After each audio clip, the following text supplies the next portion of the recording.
we are back for another week with some more Disco Elysium.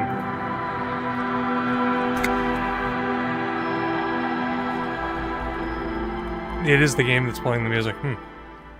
It's like that's remarkably loud for the title screen.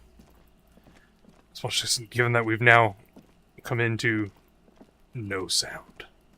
So where we left off, we interrogated. Down there?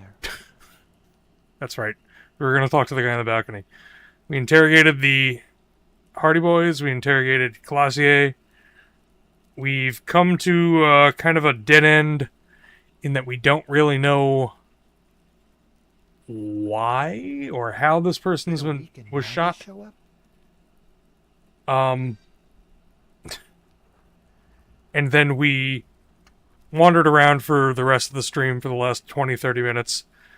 Found the clearly racist dude's house with the cups. That's the house that we were supposed to break into for Everard. And we did that. And now we're going to talk to this guy on the balcony. A balcony with a view to the yard and the hanging. Smoker up there could be a witness. Talk to him. You see a young man on a balcony nursing a cigarette. His eyes have been following you for a while. Not looking for any trouble, officer. He says in a quiet voice. Despite the cold, his shirt hangs unbuttoned on his frame. It's the voice of someone who has something to hide, my liege. Why, thank you, drama. Too late, young man. Trouble's found you. No trouble from me. I just want to know what's going on here. I don't want to be seen talking to the gendarmerie, if that's okay. I just want to finish my cigarette. It's the god of cigarettes and youth. Ask him if he's got anything to spare. Thank you, electrochemistry. Don't let him go. This could be your witness. The balcony has a great view of the whole thing. Actually, the gendarmerie really needs to talk to you. Is it really that important? Like a nervous cat, he keeps stealing looks at the neighboring windows. All right, but make it quick. Once I finish this cigarette, I have to run. By God, this young man has the body of a decathlete. His lithe form was practically made for vaulting over the high bar. Wow. Son, do you train?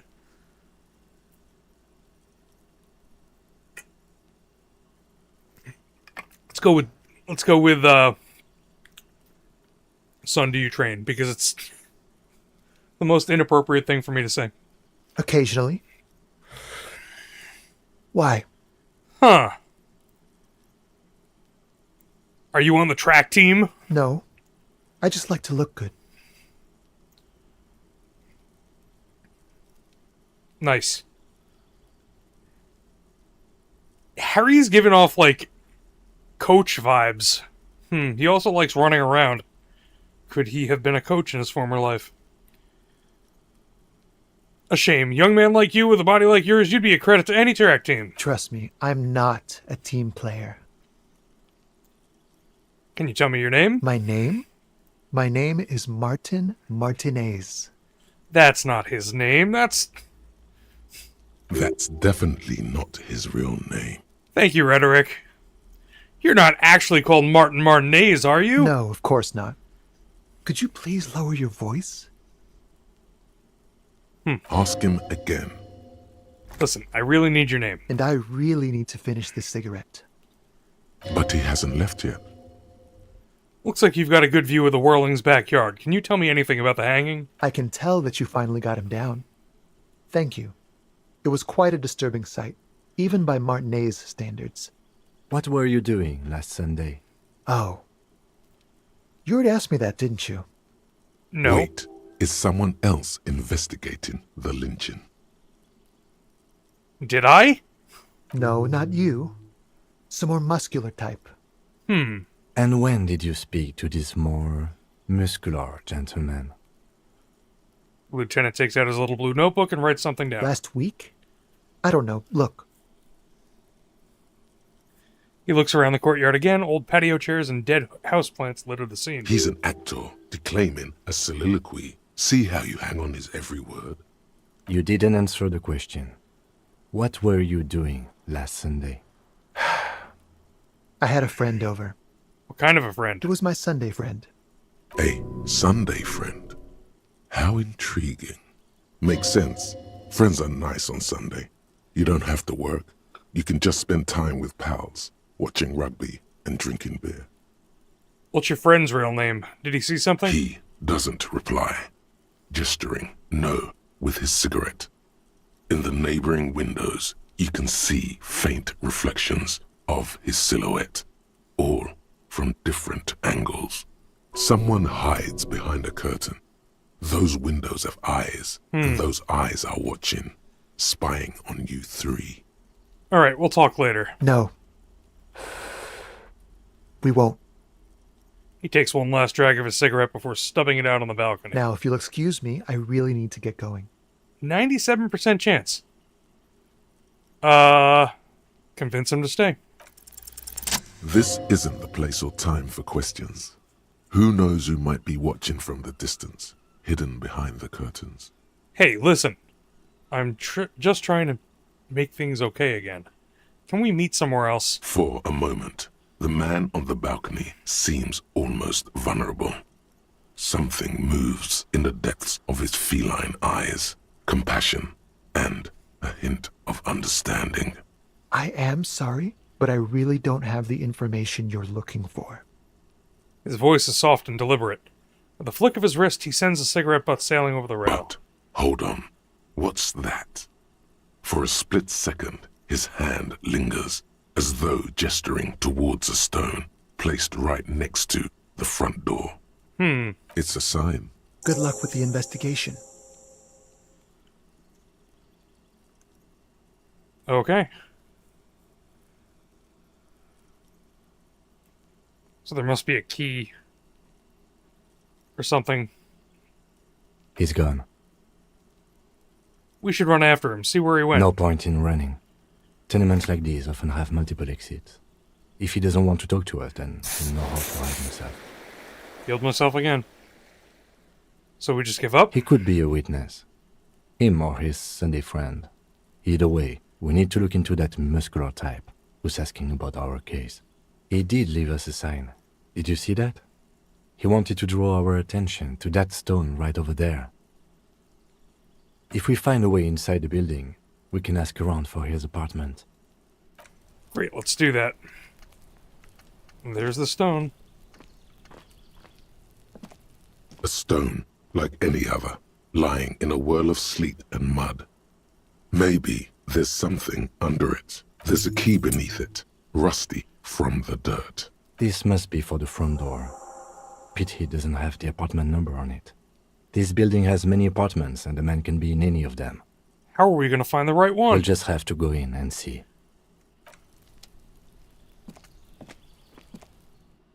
Alright. Eviction notices and missing pets are plastered on top of each other. Is that a pair of glasses? What is that? Oh yeah. This box is filled with cleaning chemicals, smells of laundry detergent. An old shoe rack, boots, sneakers, and old slippers. These shoes come in 3 different sizes. Apartment 12, a loud, rumbling snore comes from within. The snoring is scary somehow. You should leave. Okay. Oh. Commodore Red and some magnesium. Moss crawls on the bathroom tiles. Actual moss. The shower curtains are covered in some sort of slime. More money.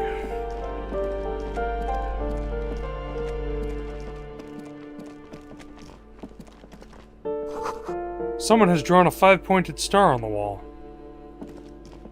This door has been closed with a padlock. A chalk-drawn number on the board says, number 11. Examine the padlock. It's a solid lump of metal, but the shackle is deeply corroded. A solid pair of chain cutters would make short work of it. We got this. Better whip out those cutters. You won't get very far otherwise. We can also knock. No reply. Alright, let's get those chain cutters out. Wrong button.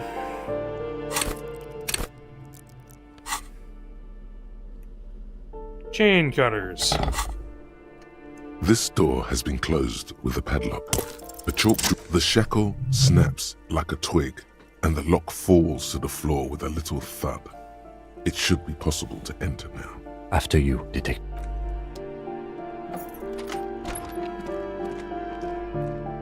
I keep hitting the wrong button to get to the tear bag back in my hand. A flamboyant poster of a white star, real lithography. A plaster cast bust depicts a middle-aged man with impressive sideburns. The name on the plinth reads Kraz Mazov. Honestly, he does kind of look like you after all. Why does this tenant have a bust of Kraz Mazov in their bedroom? The white star, the photos on the wall. I think we have broken into the apartment of a young communard. How fitting. Kim, you have to admit this Kraz Mazov bears a striking resemblance to me. Hold on a second. Is this why you broke in here? To find out whether you're Krasmazov? I have to consider... investigate all the possibilities. I'm not saying I am Kraz Mazov. I'm just saying that we look alike. I'm gonna say number one. Except that Krasmazov is dead. He's been dead for 50 years now.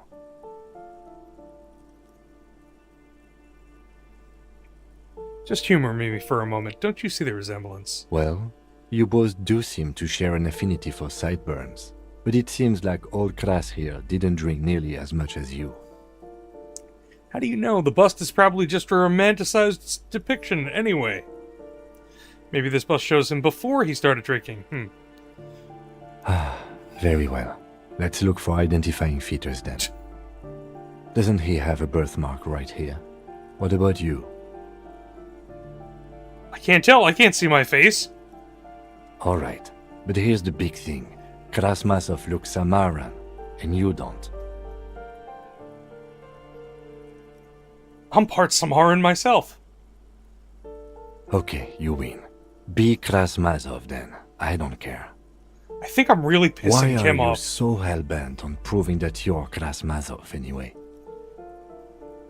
Because I'm a communard.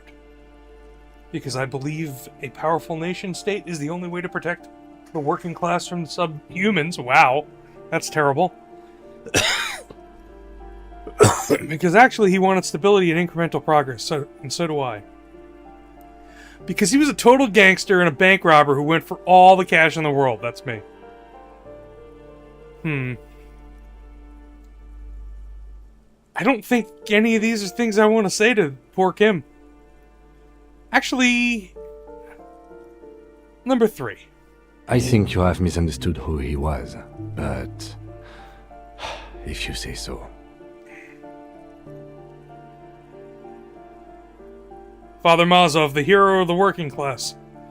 Salute the statue. Whoever lives here definitely shares your enthusiasm. There aren't many communists around, not after the revolution. Some youth still keep the ideology going, it seems. Okay, well that was interesting. Photos of revolutionaries posing with guns. Books of critical theory on the monstrosities of capital and such. And a shirt? And a Samarazian, what was that? What did I get?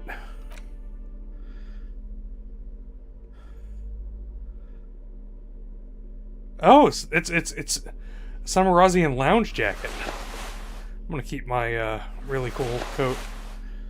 What was the other thing? It looked like a pill. I don't see it. Huh. Yep, I have no idea. Am I not working on any of these? Hold on.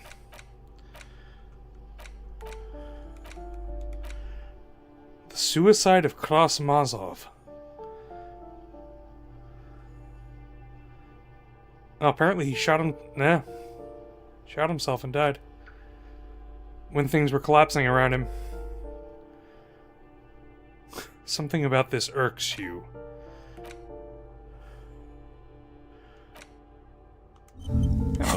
research that one.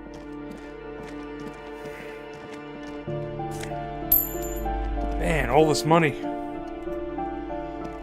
Next door? You hear someone walking around inside, rearranging the furniture. The number 10. on the panel says 10. The walking stops abruptly, but no one comes to the door. You can feel tension on the other side. A poor communard, from the looks of it. The room is barely bigger than a closet. Who is this? Demands a female voice, wary and tense. This is the police. Open up. Do I have to open the door? Do you have a warrant? I'm not obligated to open the door if you don't have a warrant. Let's go. We don't have a reason to get inside that apartment. Later then, entering this door seems a physical challenge. It's generally easier to do things if you have literally any reason. Yeah, we don't have a reason. Door number 9 is locked. How about door number 8? Their mailbox is overflowing. Oh, there's a lady here. Give me a moment. The cold never does any good for my bronchitis. This woman's health is failing her. There's not much to do. Not in this damp. Are you alright? Should I call a doctor? I'm fine. Fine. Don't you worry about me. You're still worried. It's very worrying. Now, what do you want from me, policeman? She's the cleaning lady. She knows the floor plan and the residence. Looking for a young male in his mid-20s, dark hair, skinny build, a smoker on the balcony. Yes, yes. I know who you mean. The scrawny boy who's always smoking like the devil. Right? Somewhere in the building, a child starts crying. You hear a radio tuned to a talk show and someone taking a shower. What's he in trouble for? No trouble, I just want to talk to him. Do you know where he lives? Wow, he's wanted for murder, he's going away for life. Talk?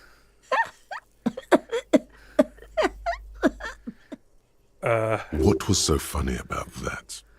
He lives upstairs in room 28. Go to the balcony. It's one of those doors there. He's usually home in the evening. Thank you. We should go check out his apartment on the balcony. See if he's home. Thanks, I'm off. Let's check the rest of these doors. Foreclosed by Martinez Realty Associates. A shift in temperature. The air chills around you. Dust settles on the stony floor. A former architect stands before a slice of window, a room plan in her hand. A cold wave has made the air in the building stand still and frozen, with temperatures falling down to -20 degrees Celsius. Faint pencil lines on paper depict the same place, but a missing eastern wall connects the room with the neighboring apartment. Huh. Ideas for arranging the furniture have been jotted down. It's clean and empty, with new tapestry embellishing the This walls. is the A view of standard this room. HB graphite pencil has fallen off a three-legged stool in the middle of the room. Before it is what it is. She had an eye for beauty, is red from the cold. She's breathing on her fingers, clasping the plan. Traces of sadness are visible in her expression. Weird. Someone's torn down the wall. Oh! Means we can get in here. Oh. More stuff. An old grocery list on the table and checks. What happened here? You can't foreclose on an apartment with a hole in the wall. It will still be accessible through the apartment next to it. That one didn't have a door. Sadly, nothing of great value remains here. Except the stuff in the fridge. Indeed.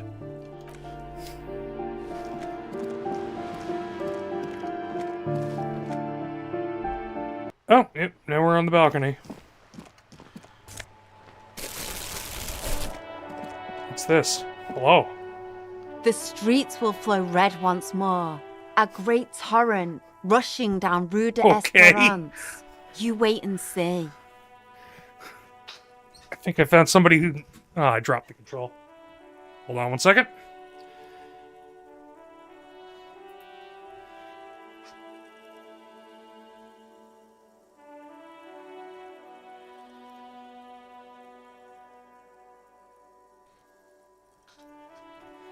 And we're back. Somebody who finally meets Harry's energy level and maybe just a little bit below it. The streets will not flow red with anything. Who are you? Kim's not having this. I'm Cindy the fucking Skull. What else do you want to know? Date of birth, blood type, the last time I was tested for Hep C. Huh. Well, let's start with blood type and go from there. Hep, yeah, when were you last tested? Go where? Accosting a minor? Oh, Kim. Listen to your partner, pigman. Keep your grubby hooves off little old ladies. What? She's grown frustrated with her work and welcomes the opportunity to challenge authority in other ways. A brush, an artist. The red splatter is urban expressionism. She's an artist. That smell coming from her paint bucket. It's not paint. It's heavy fuel oil. Oh, that's scary. Red-dyed heavy fuel oil is only used in government vehicles, or at least that's the idea. What are you doing to the wall? Can't you tell? I'm painting a beautiful mural, an aereo graffitio visible from low orbit. I haven't really started it yet. I'm waiting for the right words. So you don't know what to write? Have you ever tried your hand at graffitio? When faced with a blank wall, most people write unimaginative stuff, like pigs go home and Mona was here. We rarely see pigs round here, though. Just union cats. And my name's not Mona, so... She wants it to be something true and total. Why are you so committed to defacing the building? This place is severely lacking in havoc. Not even the occasional trash can fire to break up the tedium. We gotta add some havoc. I thought I'd mix it up, you know, summon the forces of crime and social chaos with a wall-sized invitation. I have an opinion on this. Want to hear it? Yeah? I love public art. Don't mind us. Keep doing what you're doing. Thanks. I'm sure the inspiration will come to me now that I have an official RCM stamp of approval. Oh, Kim is gonna hate that. She means the opposite. You've lessened her desire to deface the building. Yes. I keep hitting the heal health button. Oh well. Why do you keep looking off to the side? What are you looking The at? lieutenant furrows his brow at another one of your eccentricisms. Hatred, disgust. It's difficult to tell which of the two is more present in her girlish features. The woman on the boat does not notice her staring. That's got to be the Wild Pines representative. That is on her. Someone's got to keep an eye on her. Ozon is an archipelago 2 days' travel away from Rivershore. Its moneyed residents, used to posh restaurants and upscale boutiques, rarely have reason to visit Martinez. Who is she? Probably the Wild Pines rep. We should talk to her. Thanks, Kim. She's a professional negotiator, though. I have the feeling she will be very cooperative while telling us nothing. You should take the lead. Ask her unexpected questions, you know? Do your thing. Don't be afraid to get a bit wacky. Throwing her off is our best bet. Wacky, you say? I can meet that one, Kim. Good idea, piggies. Run along now. Fuck her shit up good. Impound that boat while you're at it. I'd like to watch her swim back to Ozon. Do you know anything about the recent murder? I ain't no snitch, pigstein. Go forth and forage in someone else's shit. No shortage of squealers in these parts. Cindy? Actually, there is a shortage of people who talk to us in a normal, calm, informative manner. We weren't put on this earth to make your life pleasant, fucko. So you won't talk about the murder, but maybe you can tell us something about the murder victim's missing armor. What do I care about some fucking tin eggshells? Isn't armor art? Art for the, body? Ugh, alright, sad piggy. I'll give you this one. I saw a little girl in the fishing village running around with military-grade handwear. Looked cute as hell. All right. If you haven't been there, the village is a shithole down the coast from the main plaza. Have a good time! And the little girl wearing the gloves there? No. That's all the snitching Cindy the Skull does for today. Actually, I don't even know why I told you what I just told you. I have a weakness for animals. It's the animal thing again. Damn it. Or a weakness for police officers, miss. Thank you either way. Huh. Is that government fuel oil? What did you think I was using? Aquarels? Sucked it out of a cop's fuel tank myself. Back in Jamrock. She really did it. She's proud of it too. Fumes are bad for you, okay? Something to think about next time you're driving around in your pretty little piggy carriage. Catch you later, Cindy. Watch your back, Ungulate. You've got eyes on you. Wow. She's charming, isn't she? Cindy the Skull. Above, tarps flap in the wind, forgotten hammers, nails rust. What's in here? Door's locked, you can't get in. The chair's new, someone lives back there. Alright, so there's something over here. There's one more. Take that. Ruination has come. The broken arches betray the once grand history of this building. It towered over the harbor until it happened. Form a guess about what A happened. great force from the northeast fired into the city. Heavy artillery shelled the coastline. Fired from the water. A straight shot into Revachol. The tenement acted as a defensive wall against the worst of the shelling until it was destroyed, and they had a direct firing line. Look at the runes in the water. Those arches acted as support for something greater than what you see now. Only 3 stories stand where 9 to 12 Wow. once did. Restoration has failed. What the shelling took out was never rebuilt. This place is a war-torn shithole. Underwater, iron helmets have sunk deep into the sand and the mud. Helmets of soldiers, and their finger bones too, and clavicles, littering the ocean floor. The waves of the Martinez Inlet roll over the fallen remains of the building. The dark waters obscure the better part of the remains. This is where the damage came from somewhere in the inlet. The cannons. What didn't fall into the ocean was used as scrap. What wasn't used as scrap was thrown into the ocean. A fleet, the combined armies of Occident and Grad, with Mesk volunteers, a 5-nation army, hundreds of vessels. They were really threatened by this place. They massed airships further down in the Bay of Revachol. The artillery was so powerful. The ships not only required gyroscopic stabilization, they were anchored into the ocean floor as well. Wow. Many are still there to this day. If you squint, you can just barely see the shadow on the water, far in the northeast. Cannons still ready to placate Revachol. Like this place is ever gonna rise again. Coalition warship Archer can shoot 50 shells a minute on 20 co-aligned archers. They will reach the city in 58 seconds. Hey Kim, do you know who shelled our city? The coalition. But that was a long time ago. I think we should move on. It's chilly up here. He does not like talking politics of this kind. He fears the discussion might lead to disagreements, as it often does.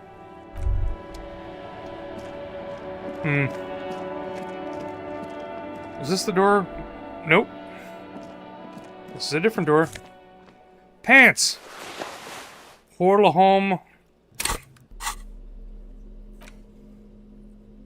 Pour le homme laborer jeans. +1 electrochemistry. Well, I already have a pair of... -1 savoir-faire versus... I look better in those disco flare-cut trousers. 100 tiny feet scurrying beneath the grate. The rats of the city. Enough coal to last for several winters. Smells of chemicals. What else is in here? Someone's been sleeping here recently. Cindy? And one last thing. What is it?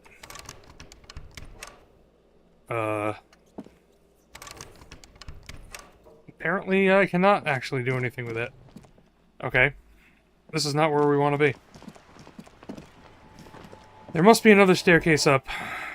That's a staircase out. Oh. That isn't just a five-pointed star. It's an inverted white pentagram cradled in a wreath of antlers. The iconography of communism, in other words. The star and antlers was developed in the 6th decade of the last century and quickly adopted by Mezov and the communards during the revolution. Even today, half a century after, the star and antlers retains the ability to evoke hope, disappointment, and fear in equal measure. Why is the star upside down? To symbolize the toppling of the old order. Also, some social democrats were already using it. What's the deal with the antlers? The wreath of antlers represents a natural crown. It was about building a society that could exist in accord with the natural world, and at the same time above it. Why white? Because white is the color of peace. Oh man. What does it evoke in me? Gone. Gone is the glory of hope. Only the scribblings of impoverished students remain in dirty hallways. You are the big communism builder now. It's you or no one. Oh, well, the world might be doomed if it's my job. Alright, here we go. Balcony. Alright, what's up there? Curtain shift just a little. Someone is watching from within. The breaker box is full of cigarette butts and electric wires.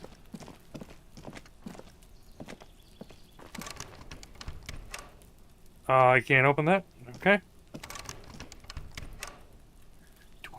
Do I have some kind of key? I have a pry bar. Oh, let's get the pry bar out. There we go. Just the door, nothing for you here right now. Really? You're gonna do that to me? I guess not. Oh, we've almost fully explored this place. Someone's growing rosemary, thyme, and a cactus. Okay. This door is made of metal there's and the one. appears to be reinforced. Someone here really values their security. Number 28. This is where the cleaning lady said the smoker on the balcony lives. Let's see if anyone's home. Knock on the door. No one answers. Looks like the young man we are looking for isn't home. I think our best chance to catch him is in the evening. We should return tomorrow after we have finished with our day's work. How about 9 p.m.? Sound good? Sounds good. Tomorrow, 9 p.m. I don't think I can make it. Tomorrow, 9 p.m., right here. Apartment number 28. Good, let's go. Damn. Turns out it's quite tricky finding someone in a big apartment building. Don't worry. You'll get him. Remember, tomorrow. What about these other doors? 29. Complete silence. Whoever lives there isn't home. 30. Voices from within, singing along to some buoyant dance track. Alright, well, we've run down this lead for now. We'll be back here. We've got Wild Pine's rep to talk to, and we gotta send Kim back with the body. There's also probably a couple of other people to talk to, but only so much one can get done in a day anyway. Inside the frame of a motorcycle in repair, and the tools used to disassemble it. I want to put the tear bag in my other hand. There we go.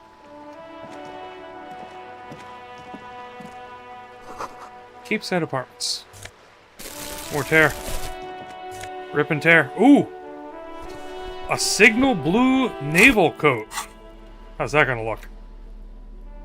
+1 suggestion. Aye, Captain! -1 half-light. What did I have? A esprit de corps, and shivers. The blue coat is pretty fancy.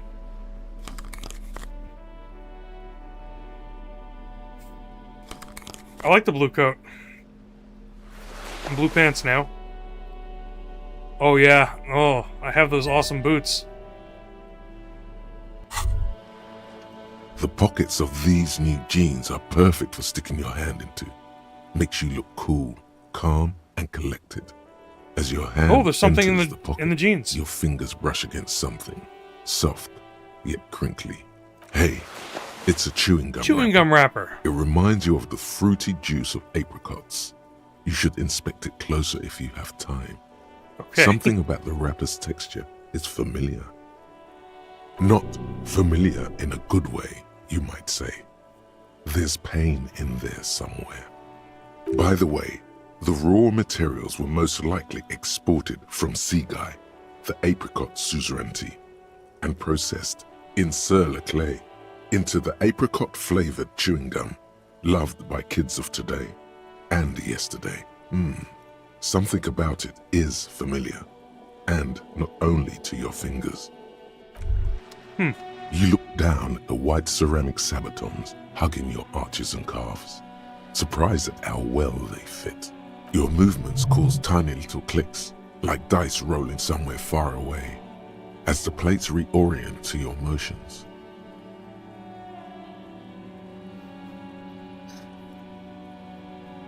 I will be responsible with this. This is just to protect me from harm, not to show off. Or decked out in future armor, like a cop ought to be.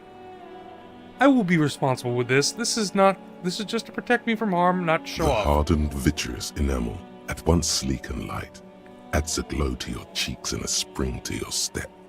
Just imagine what a full suit of this stuff could do for you.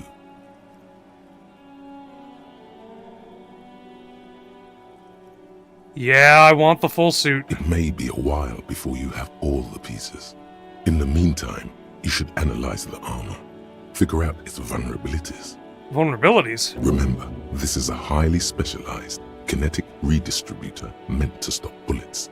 Wear it, observe its properties, see if there's a weakness in the design. For the day you have to fight someone covered in the same material.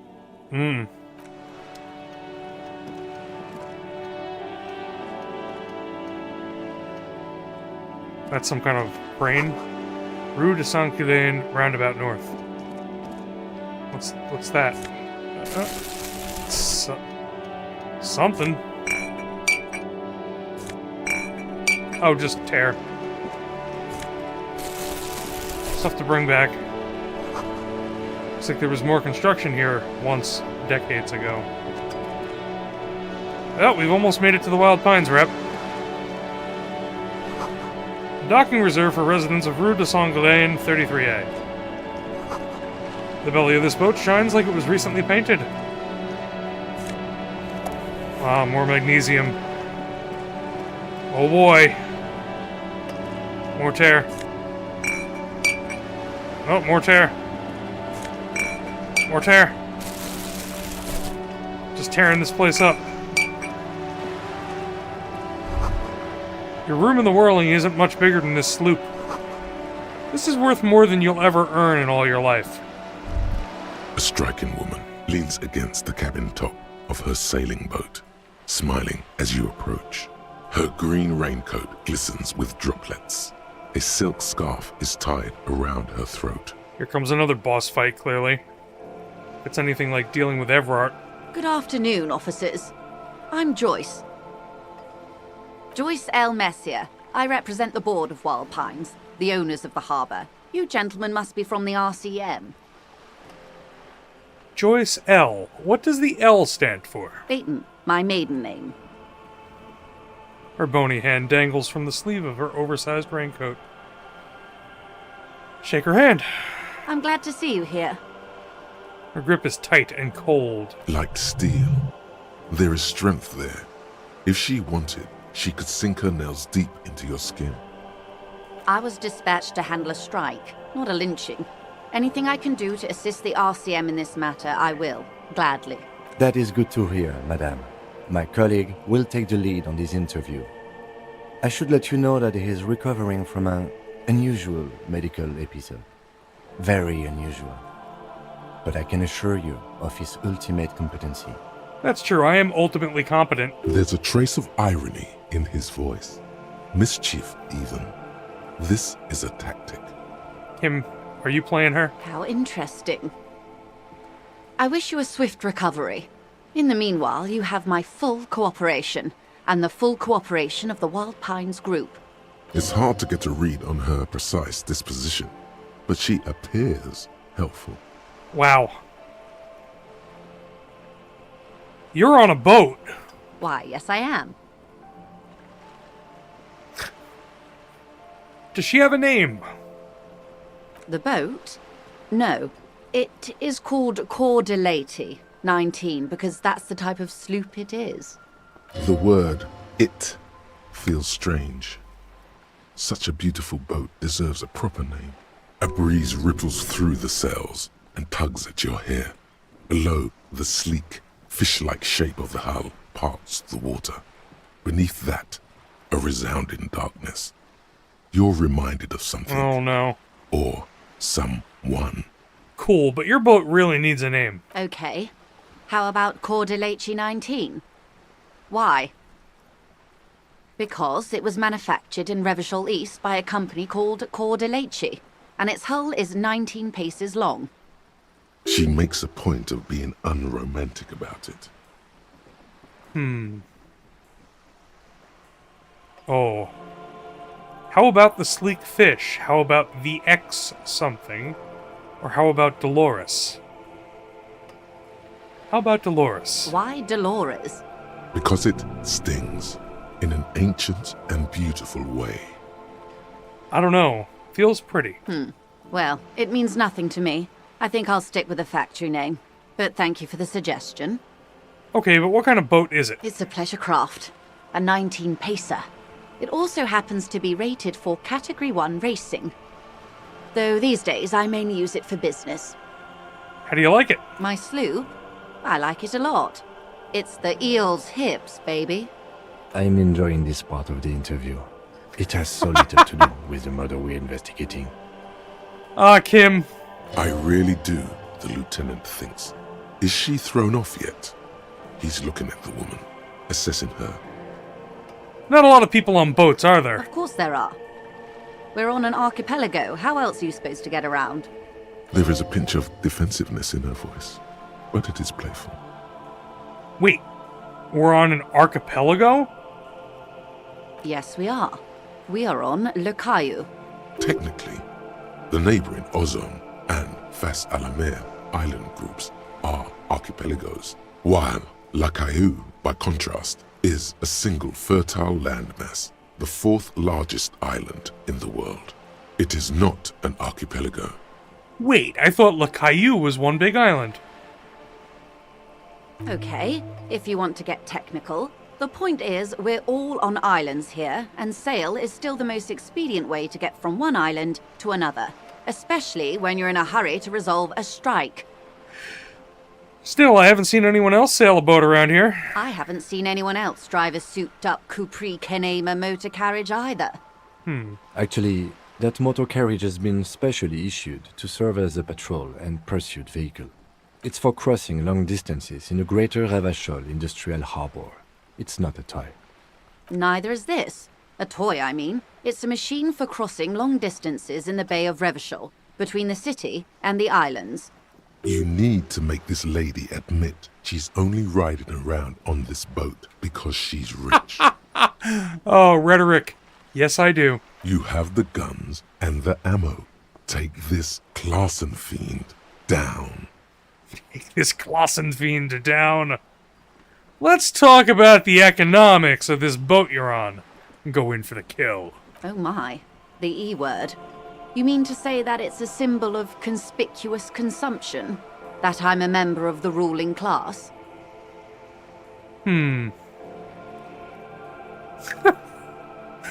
Oh, these are all good. No, it's a symbol of our subjugation of foreign capital. The bad kind of capital. Preciso mundo. Class wartime, baby. That's what we're saying. Detective, may I remind you that Mrs. Messier is a professional negotiator. He doesn't look like he thinks you'll best her in single combat. Then what does that say? She points Does to the it plaque. say Oh, docking reserved for residents of Rue de Saint-Ghislain, 33A? it does. 33A, this old proletarian haunt here. As I said, plenty of people drive boats, of all social strata. I can fire back with a challenging reaction speed check. +1, know about the revolution. +1, it's the eel's heels. Your synapses. I succeeded! This house was built before the revolution. Okay, it is anti-centennial. The people who live there now lead a different lifestyle, if you know what I mean. I assure you, they drove quite a hard bargain for this space. But you're right. I am a bourgeois woman, and this is my fast, lightweight, interminably bourgeois boat. There is no shame in her voice. A touch of sadness, yes, but no shame. Do you have a license for this boat? Officer, I assure you I'm a highly qualified pleasure craft operator.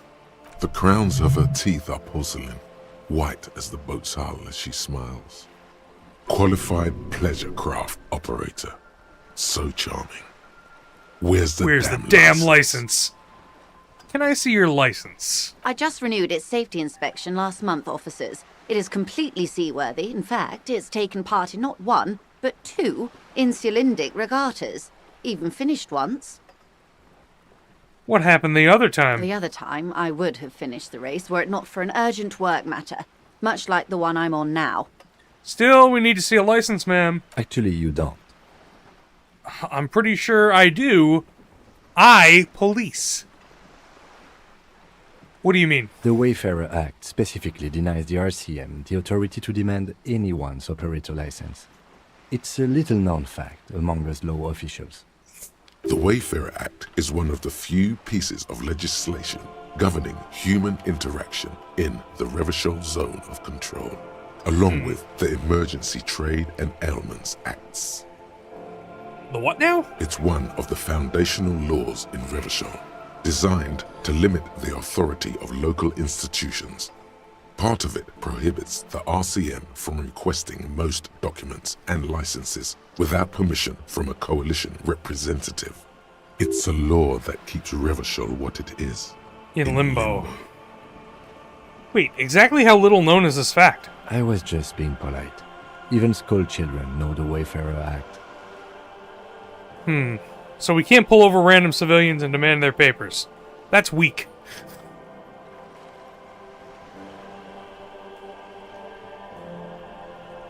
Unless it's their passport. No.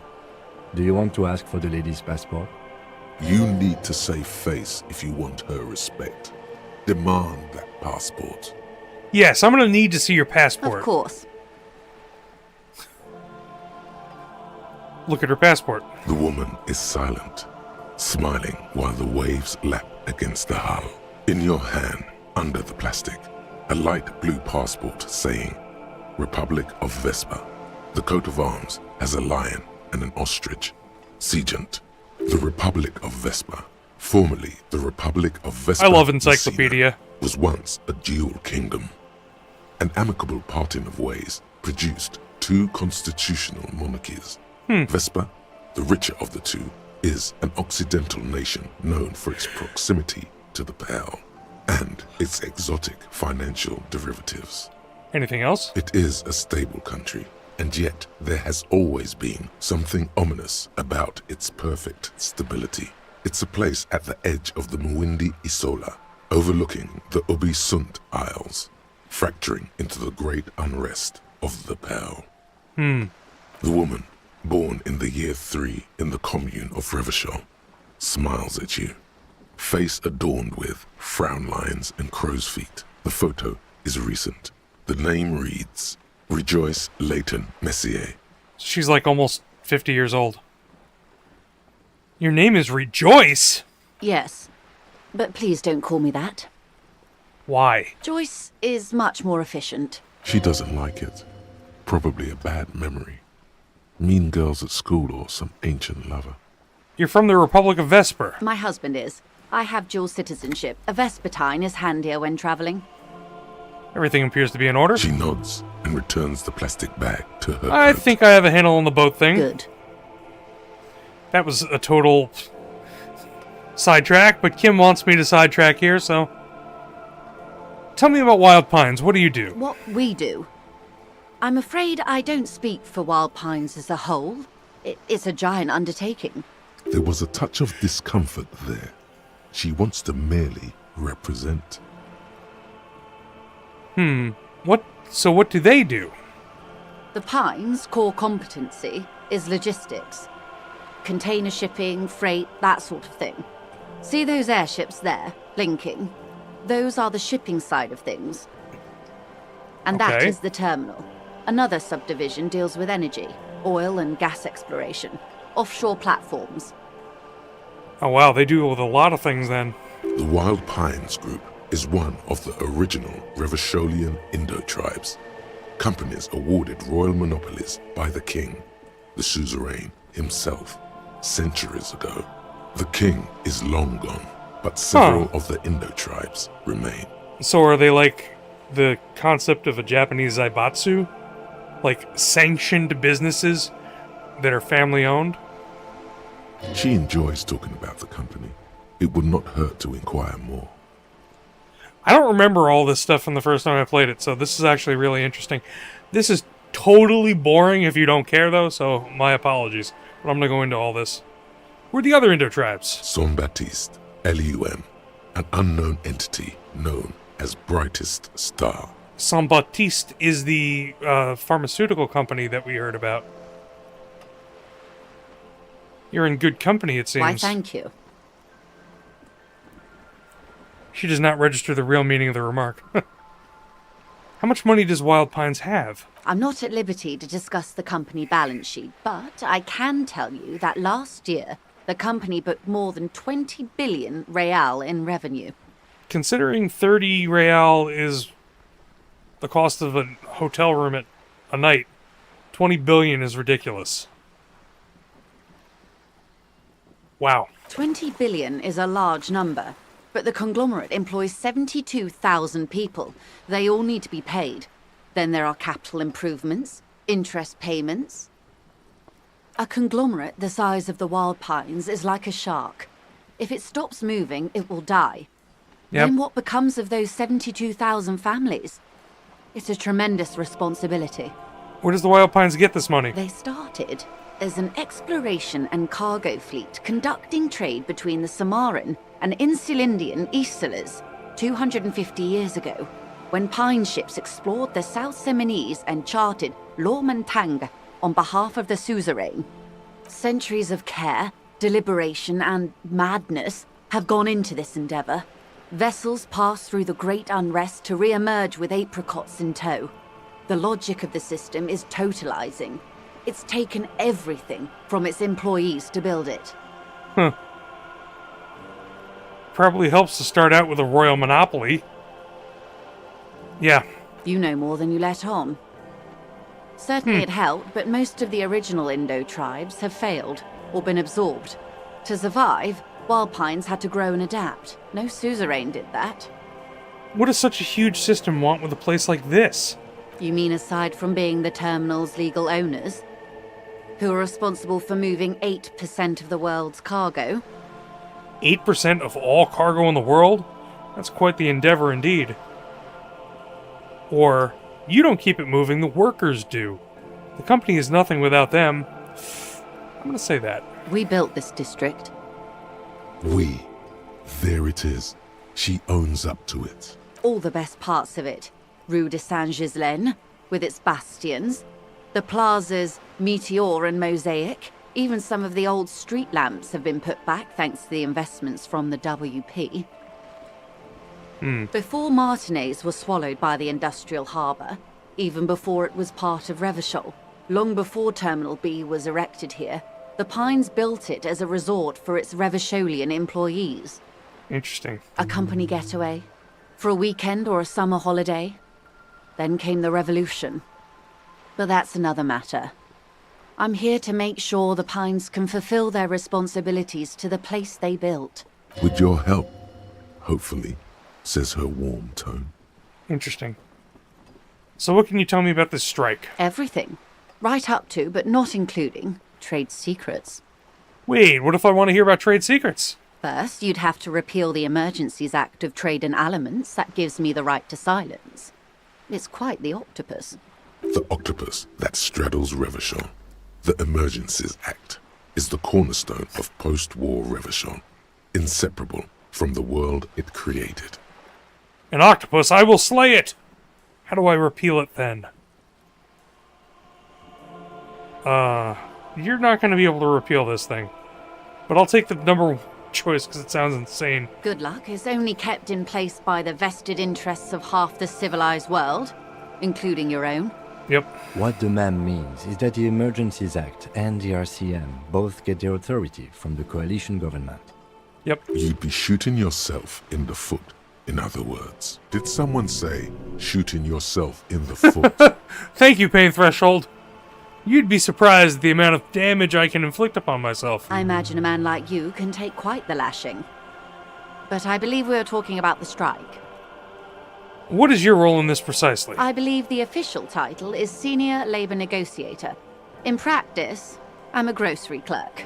I relay the union's demands to Wild Pines and return with Wild Pines' counteroffer. No way. She's more. She can make decisions. And how are the talks going? They're not. That's the problem. The union stopped all negotiations a week ago, after that awful lynching took place. Now they won't even let me into the harbour. There's a 2-meter-20 racist behemoth blocking the gates. Oh, you mean Measurehead? Yes, Jean-Luc Measurehead. How are the talks going before the lynching? Let's say I was not making the kind of progress I'd hoped for when I first arrived. And when did you first arrive? I arrived 3 weeks ago. Yes, in the middle of February. The bay was still partially frozen then. I prefer to do these things on site, like the RCM. Makes sense. But the strike began in December. Huh. I wasn't the original negotiator here. I took over after Mr. Gaumont hit a wall with Mr. Clare, the union boss. Mr. Clare refused to speak with Gaumont despite concessions he'd granted the union in prior negotiations. This isn't the first time the union has gone on strike. Heavens no. There have been 2 prior strikes. Both times the union won significant concessions, including overtime pay and a medical plan. This time their demands are more, I guess you could say, aggressive. Ludicrous even. It's meant. What happened to this Gaumont? Mr. Clare told him to... How did he put it? How did he put it? Fuck off, midget. Gaumont is short of stature, you see. Huh. Not cool. Keep in mind, this is a negotiator Mr. Clare has worked with before, and who was more than fair with him and the union. Sounds like usual aggressive posturing. What are their demands? There are leaflets everywhere, and banners. What did they say again? Oh yes, every worker, a member of the board. Most of the workers probably don't know what that means. Over-aggressive commie posturing. Seems like they have no idea about business. I don't know what to think about that.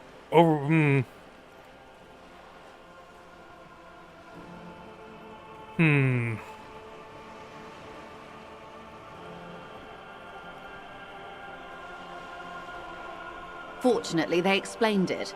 Every time the Wild Pines group makes a decision about anything, it needs the signature of each of the 2,200 workers in its Martinez terminal. That's crazy. Just so you understand, this is but one of 22 terminals owned by Wild Pines. Essentially, not only are they kings of the company, they are also kings of the 72,000 employees of Wild Pines Group. An opening gambit, surely. Huh. That's pretty funny, I have to admit. The workers can't be kings. The king is the king. The king is dead. Long live the workers. Sounds like an opening gambit. I think that's what I'm going to say. So I hoped. but this type of opening is usually followed by a more reasonable offer. I've yet to hear one. Just the same nonsensical slogan repeated over and over again. And now, people are getting lynched, I hear. Behind the whirling in rags. A disastrous situation if there ever was one. Excuse me, from whom did you hear about this lynching? I first heard it from the bowyer at the gates. The one whose very name advertises his aversion to work. Call me I think mañana. he said it was, "Call me mañana." This checks out. No, wait. The chief negotiator heard it from a man at the gates. Surely the Wild Pines group has more effective channels of information. After all, 2,200 people are on strike. This is a big deal for them. The scabs at the gate, did you put them there? The scabs? You mean the huddled masses of Jamrock, come to plead for work where the Union refuses to? No. If they were organized by Wild Pines or its affiliates, then it would be a company secret. I could not share it with you. Not right now, at least. It's implied. She's open to discussing this matter with you at a later occasion. What do you think of Everard? I know what I think of him. Everard Clare is a man of the utmost integrity. If you can say one thing about him, it's that he always puts the interests of the workers first. Huh. She's being sarcastic. Yeah. Don't take her performance literally. That's not what you really think, right? Of course not. Everard is fantastically corrupt. I imagine he has a thick, viscous goo where you and I have blood. Wow. If you were to prick it with something sharp, you could see it oozing out. A knife, maybe? No, a rapier. You sound like you're about to take a rapier to him. Oh, heavens no. We get along just fine. Yet, now that you mention it, I can't stop imagining that black treacle just dribbling down his double chin. She stops and smiles. That's Everard, all right. He is the most corrupt individual I have ever seen, and I deal with men like him for a living. If there is anyone more venal, more irredeemably nepotistic, then it's his Wow. twin brother, Edgar. Wait, there are two of him? Yes, Edgar looks exactly like his brother, except for that lazy eye. He also talks exactly like Everard does, and when one's term as foreman is up, the other takes over. It's how they circumvent the term limits, you see, with a funny little switcheroo. While in office, they've embezzled God knows how much of their workers' dues. They're terrible. What about the Union itself outside of the Brothers Clare? The Débardeurs Union was once a perfectly normal institution. 20 years ago, anyway. It must not have been easy to establish under the Emergency Act, but they did it. I can respect that. Organised labour at its best, as they say. Then something happened in the local chapter elections. The Brothers Clare came and transformed it into a... how do you say? A mob. The Débardeurs are a crime syndicate. Sad as it may be, we are forced to cooperate with them. He's right. Refreshingly honest, officer.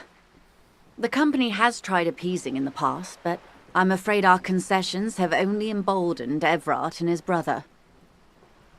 And your opinion, detective, if I may ask? I'm a curious and talkative person, you see. Would you say the Débardeurs Union is... An effective advocate for the rights of the local workingmen. A giant leech sucking the life out of Revachol. Basically a socialist mob.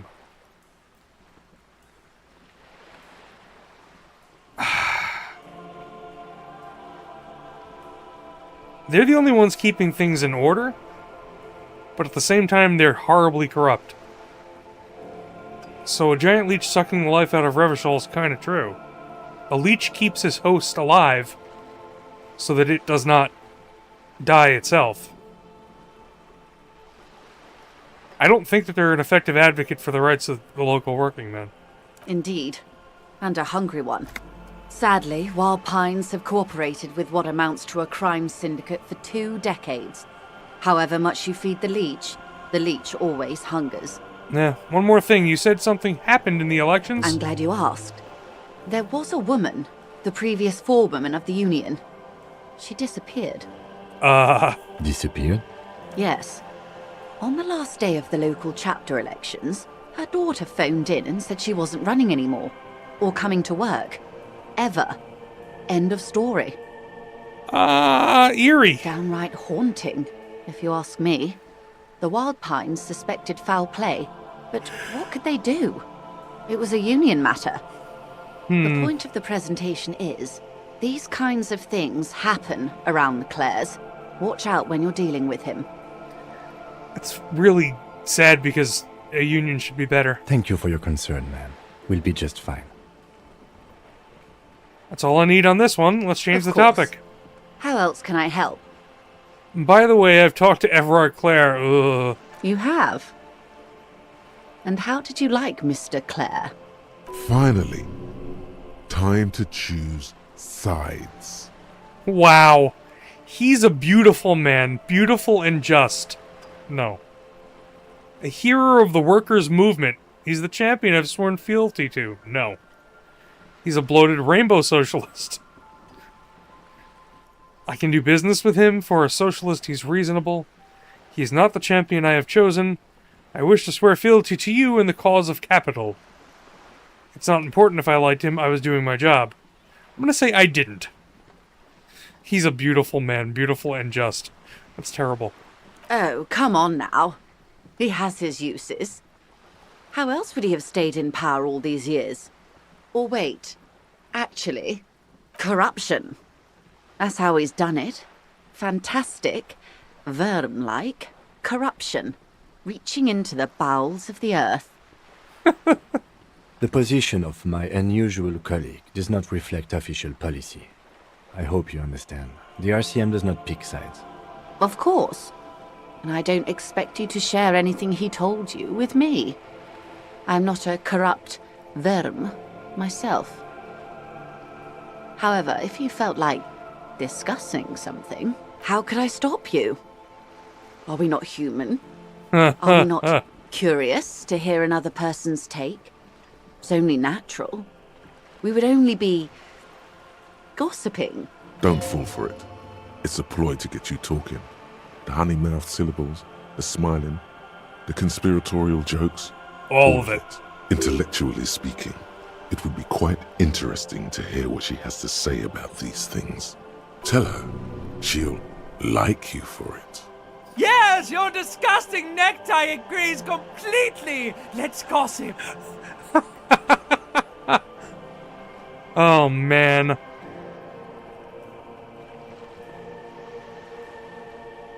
I helped him turn up the heat on the borscht.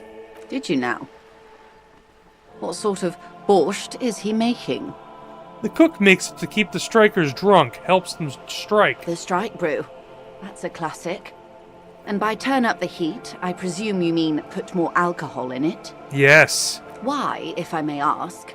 Why make them more drunk? Aren't they corked enough already? Yes, Detective. What were you hoping to accomplish with this strange thing? I worship Al Ghul in many ways. It's uninteresting. I thought it would make the broth taste better.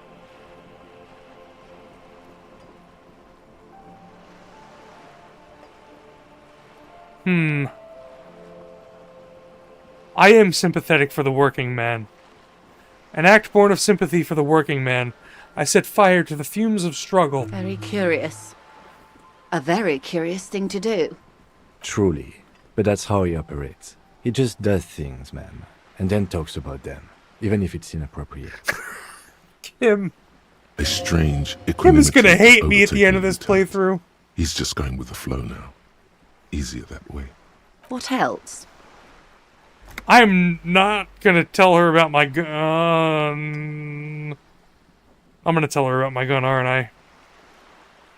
No, I'm not. Yes, I am. Everyone else already knows. Oh. That's so helpful of him. The lieutenant looks at you, and you can swear his jaw muscle is trembling. This is the worst nightmare for Kim. This whole run, this whole playthrough. Because I've said so many things that he's just beside himself with. I feel bed for what I'm doing to Kim. When I said be wacky, I didn't mean wildly, grossly irresponsible and damaging to the RCM.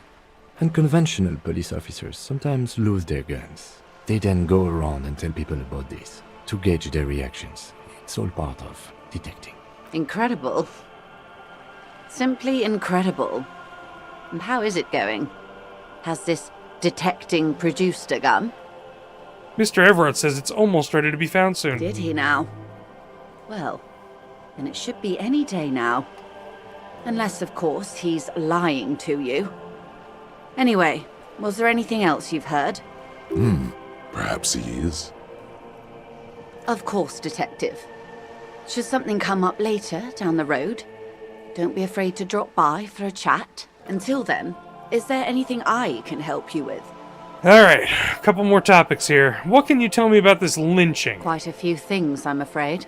Wait, didn't we already talk about this? Worry lines crease her forehead, but it's more than worry. In her eyes, a hint of, is that guilt? The information I'm to share with you includes sensitive trade secrets. For the sake of my employer, I have to ask for your names and badge numbers. Of course, ma'am. We should have introduced ourselves. I am Lieutenant Kitsuragi from Precinct 57, and this is my colleague from Precinct 41, Detective Dubois.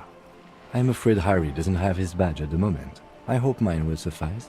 Oh, and what happened to yours, Detective? Awkwardness washes over the conversation.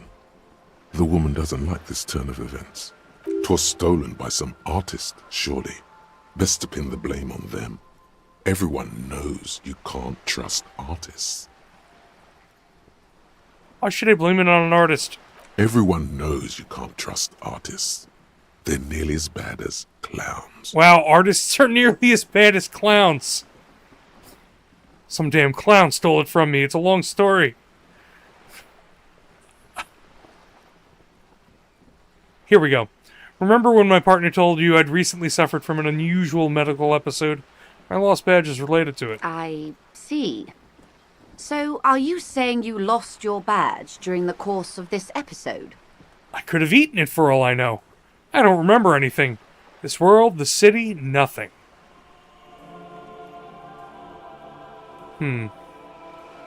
It's possible. After a night of heavy drinking, I lost all memory of my life in the world. Oh dear.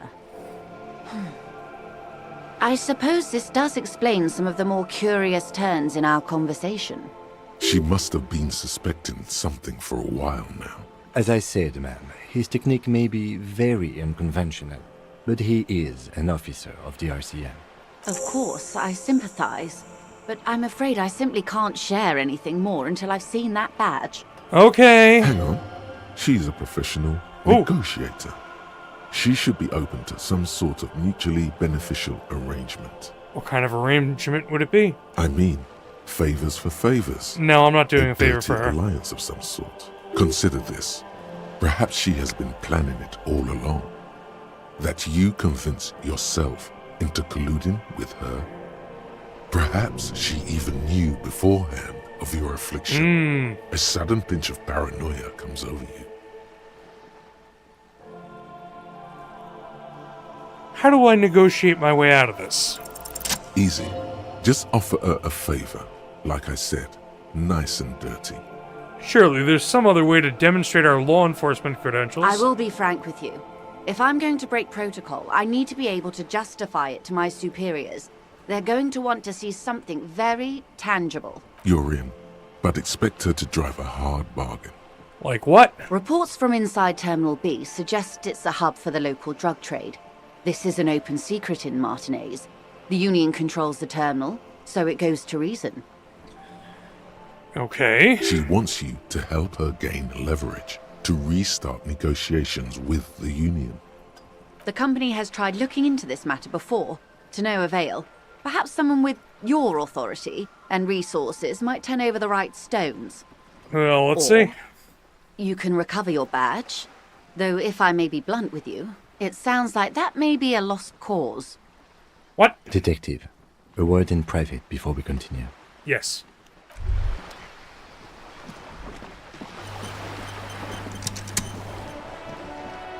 Kim?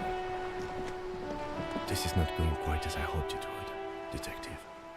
How did you hope it would go? Honestly, I was expecting you to use your unorthodox technique to keep her off balance and, not volunteer us to be her henchmen. Really? I thought it was going so well. Oh, so we're henchmen now? This woman is running circles around us. She might have known about your misplaced badge all along, or she's simply an adept improviser. Either way, we've played straight into her hands. He doesn't let it show, but there is a limit to how much the consequences of your unprofessional behavior can cost the investigation. Maybe this is all her plan. She might have heard about you.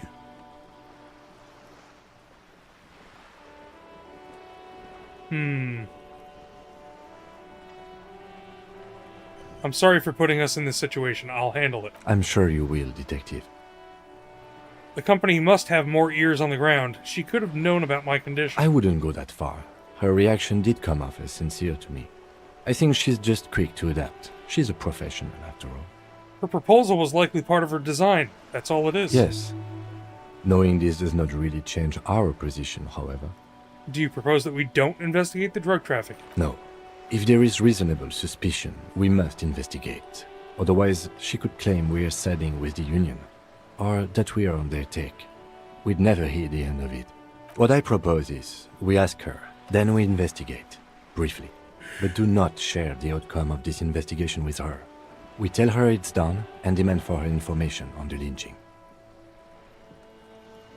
We could just, find my badge. Oh, that would be fantastic, but do we have the time? The world is large and your badge is 8 by 6 centimeters. 8 by 6 centimeters? Yeah, I guess that makes sense. That's a weird The form factor situation for a might have badge. changed drastically by the time you locate it. Time is of the essence. You could request a new one from your station, but that We would tried. literally take months. Let's get back to her then.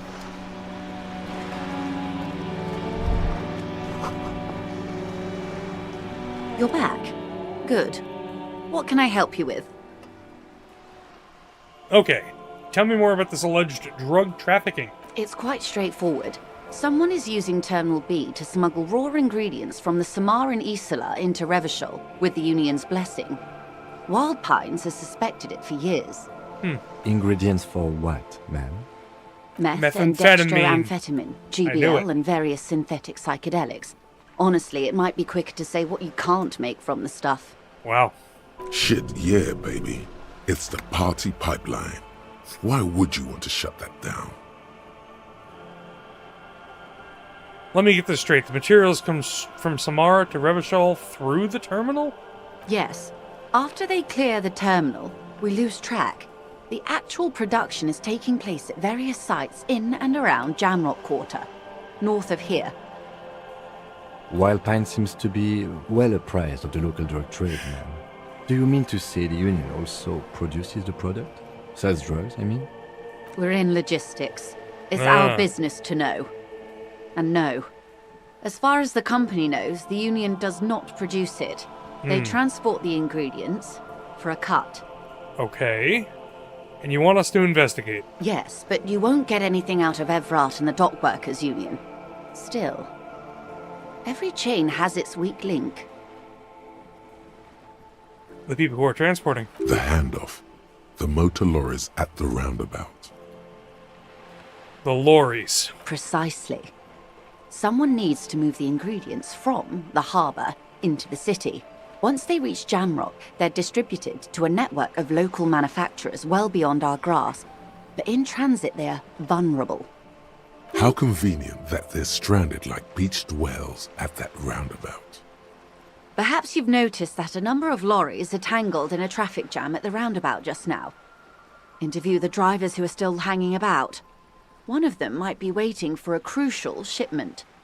Her irises are light green, like the river Esperance in bright daylight, upstream where it's clearer. I'll be explicit. If you find this driver, I will share company secrets with you. Okay. Uncovering Union secrets could also give you an upper hand when dealing with them. You'll be indebted to her, in a way, but one step ahead of the Union in another.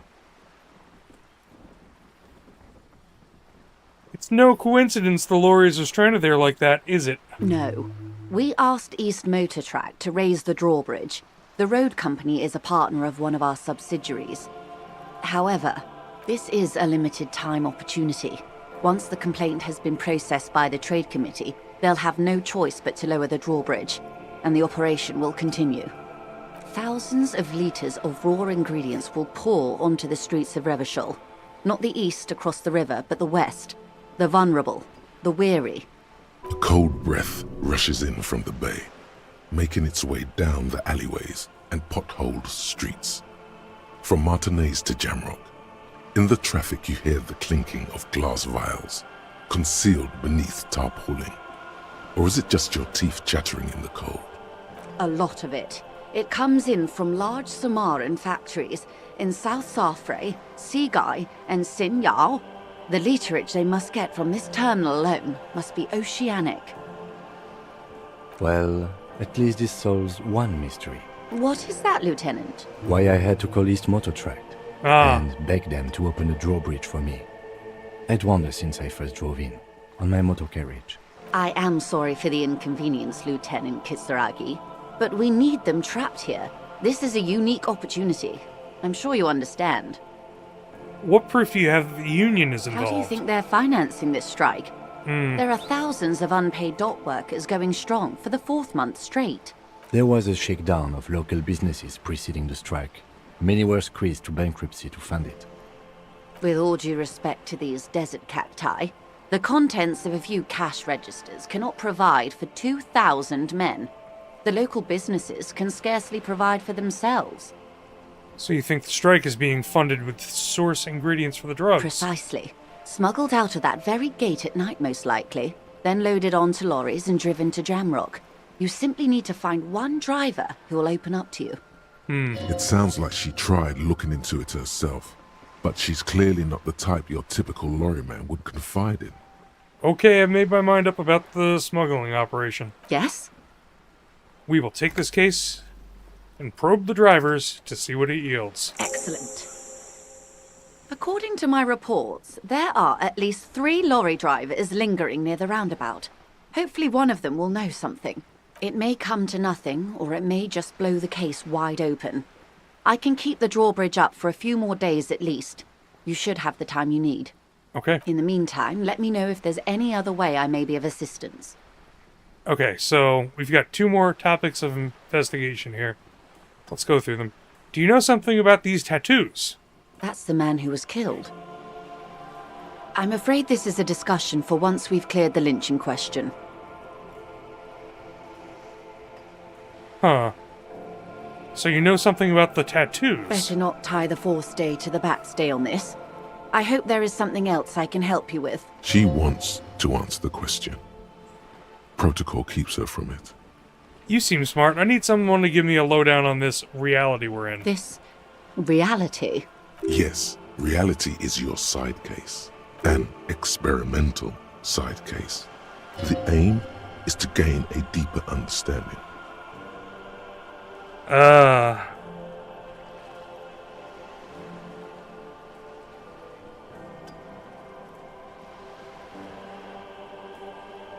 By learning about the world, I hope to learn more about myself. A sort of spiritual quest. Something of ancient Ilmaran origin.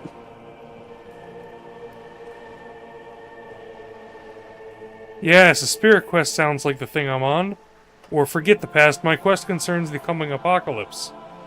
Yeah, sure. You will find that most things concern the coming apocalypse. It's part of his condition. Oh, poor Kim.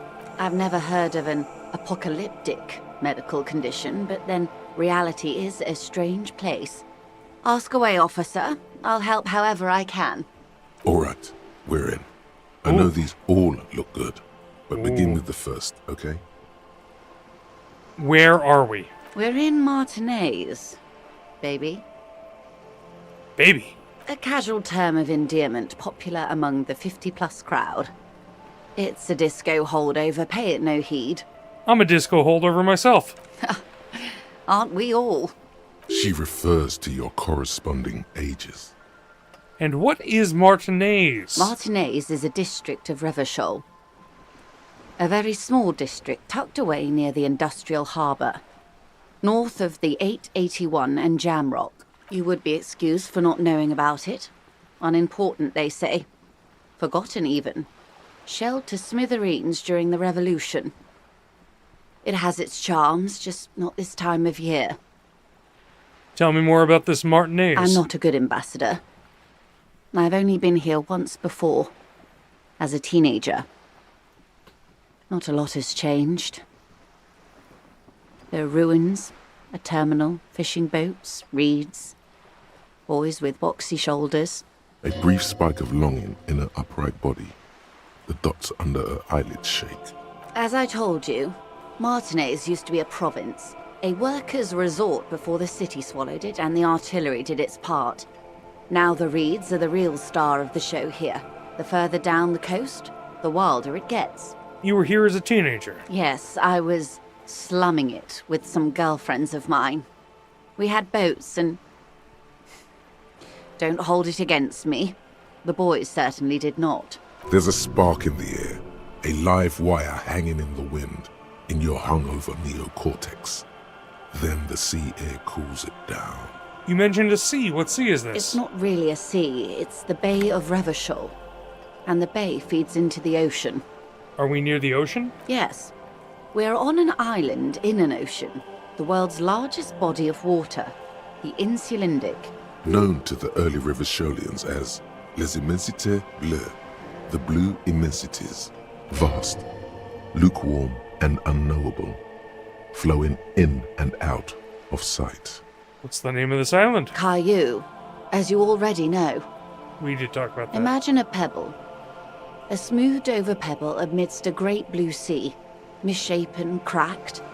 The cracks are the River Esperance. We're in the delta of this river, on the 6th branch, the Martinez distributary.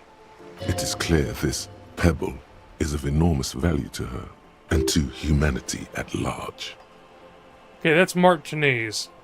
What's Revachol? Tell me of another, perhaps even more fundamental aspect of this reality. I would be happy to. What is a preposterously expensive education for, if not sharing? What times are these? These are unimportant times, Detective. You and I were born after the dust had settled. 1,000th of a second too late. Too late for what? For the big time. The smile of a predator. No doubt what she's got in mind. You've got a predatory streak. All men are predators, dear. Nothing much to be done about that. It's all a matter of where you get to file your teeth. What's the big time? The revolution. Ha! And what is this revolution I keep hearing about? It's quite easy. Every 100 years or so, our species gets together to decide what's next, who gets shot in the head, and who gets the mineral rights. It's a real kerfuffle. Who got shot in the head? Those would be the communists. Generally speaking, 40 million people got shot in the head during the World Revolution. Wow. But the communists, they all got shot in the head. She's not gloating. It's a relieved celebration. Oh, and the anarchists too. They shot them well. So well, one forgets Wow. they even existed. She likes the totality of it. Did they shoot back? Did they ever? Before they got shot themselves, they shot 2 million people. 2 million to 40 million? Wow. That's a tragedy. Yes, the Red Deluge. The Insulindian Deluge, they call it. I had a deluge too in my head. No. Anyone else get shot in the head on the opposing side? Oh, lots of people. Even the king got shot in the head, or thrown beneath a horse, or drowned. Accounts differ. It was unceremonious. Just as well, he wasn't actually the king. Just the king's nephew. The real king abdicated and lived out a long and productive life as a venture capitalist in Grad. Wow.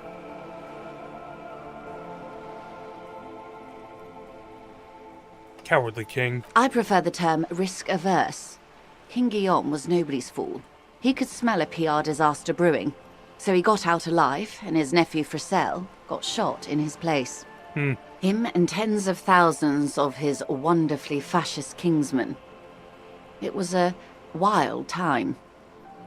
Who got the mineral rights? The Liberals got the mineral rights. And by mineral rights, I mean everything. And by liberals, you mean? Liberals are usually middle-class people, Detective. Or the remaining gentry. The beneficiaries of the pre-revolutionary arrangement. Some were rich enough to stay with the Constitution, with monarchy. Big mistake. Others bet on the revolution. They were called the Ultras, or Ultra-Liberals. They fared well. How did the liberals win it all? They didn't win so much as survive. We were the last ones standing when the war ended. Everyone else got shot in the head, remember? We.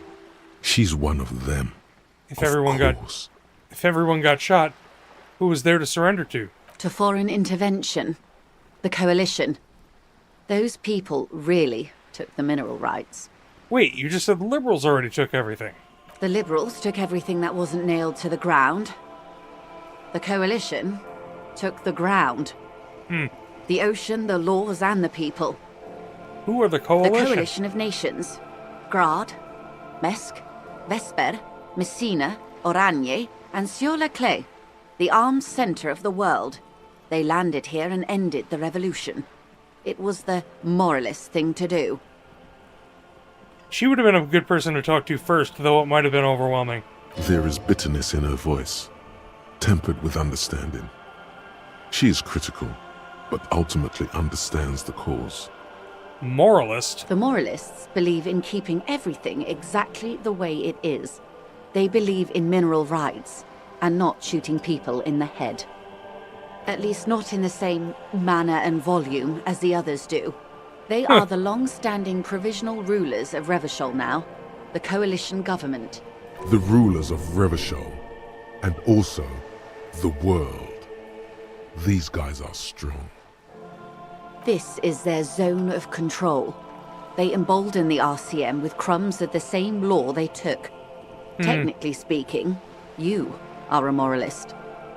The color of moralism is blue. The official motto of Moral Intern, or Moralist International, is a blue forget-me-not, a piece of grey sky. Unofficial. For a moment, there was hope. Oh, man. Their official motto is terrible. Not just technically, practically, for a moment there was hope. Wow. If always picking the option that doesn't commit to anything, then hell yes I am, and also not. I don't think I'm a moralist, ma'am. I'm gonna say that there was hope. A devout man of the center. Hard to come by. It's good to have someone who takes a moderate approach to head shooting. In your line of work, I mean. When was this kerfuffle? The turn of the century revolution? Don't answer it. It's a trick question. The revolution began in '02 on the Isla of Grad, though by the end, nearly the whole world had gotten involved.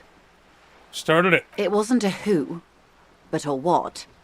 A pandemic of Zarat, a particularly virulent prion disease. Oh, wow. Which the authorities in Grad proved unable to contain. Then Mazov came along and overthrew the government. A pandemic of a prion disease. That's like mad cow disease. That's terrible. Where your brain basically just turns to mush. You wind up having horrible hallucinations. It's one of the worst ways to die. What did this Tsareth do? It made people overthrow their governments. And killed them. Wow, really? Of course not. It was a highly infectious microorganism that destroyed brain tissue. The actual causes of the revolution were material. The pandemic only provided the spark. It was a funny time in history. They discovered transistors and rock music, but they didn't know anything about prions. Nobody did. Where did it spread from there? From Revachol and Grad? Not far. The world managed to cauterize itself. Mazov's government was overthrown in '08, and the coalition crushed the Revachol commune 2 years later. It was the end. What came Why? next? You and I, officer. Our lives in the zone of control. Something tells you her life and yours are not that similar.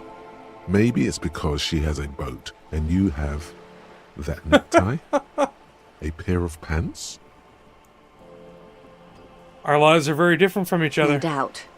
But we share the same time and position on the planet's crust. That counts for more than you think.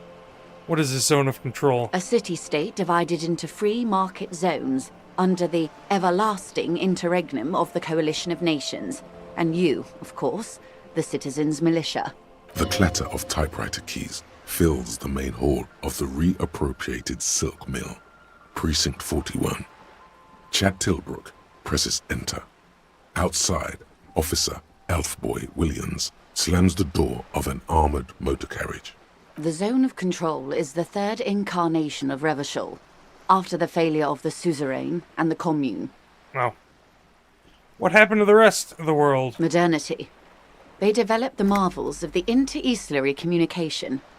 Telematic milieus, radiation, colored plastics. Meanwhile, in Revachol West, the aftermath continues for the 5th decade. Jeez. 51 minus 8 equals 43. It's been like this for 43 years? Time flies.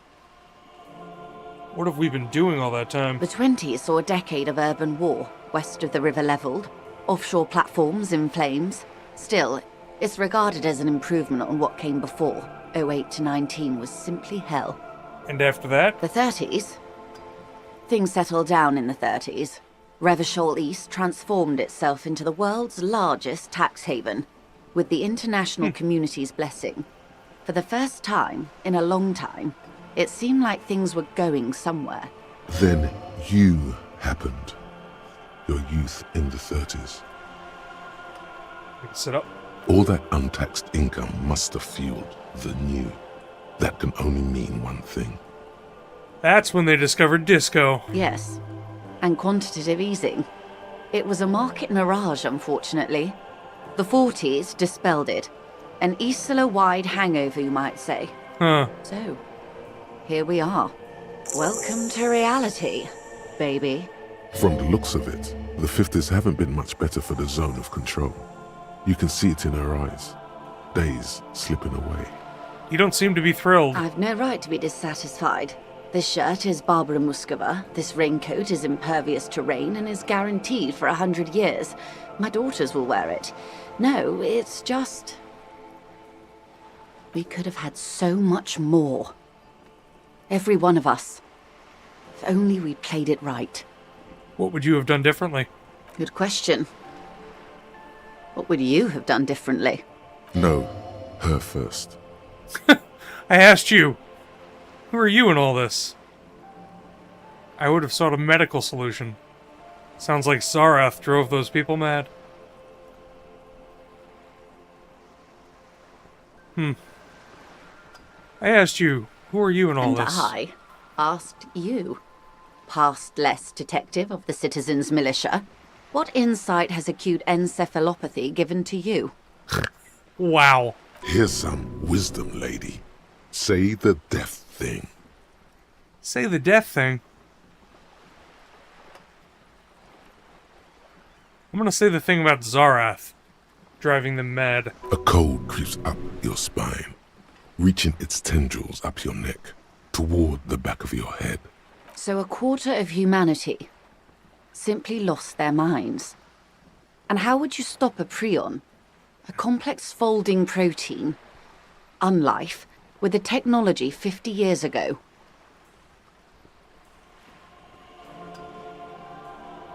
Wow. With some hygiene, modest social care, and perhaps a little research program. Prions are spread from contact with other prions generally, or genetic predisposition towards prion disease.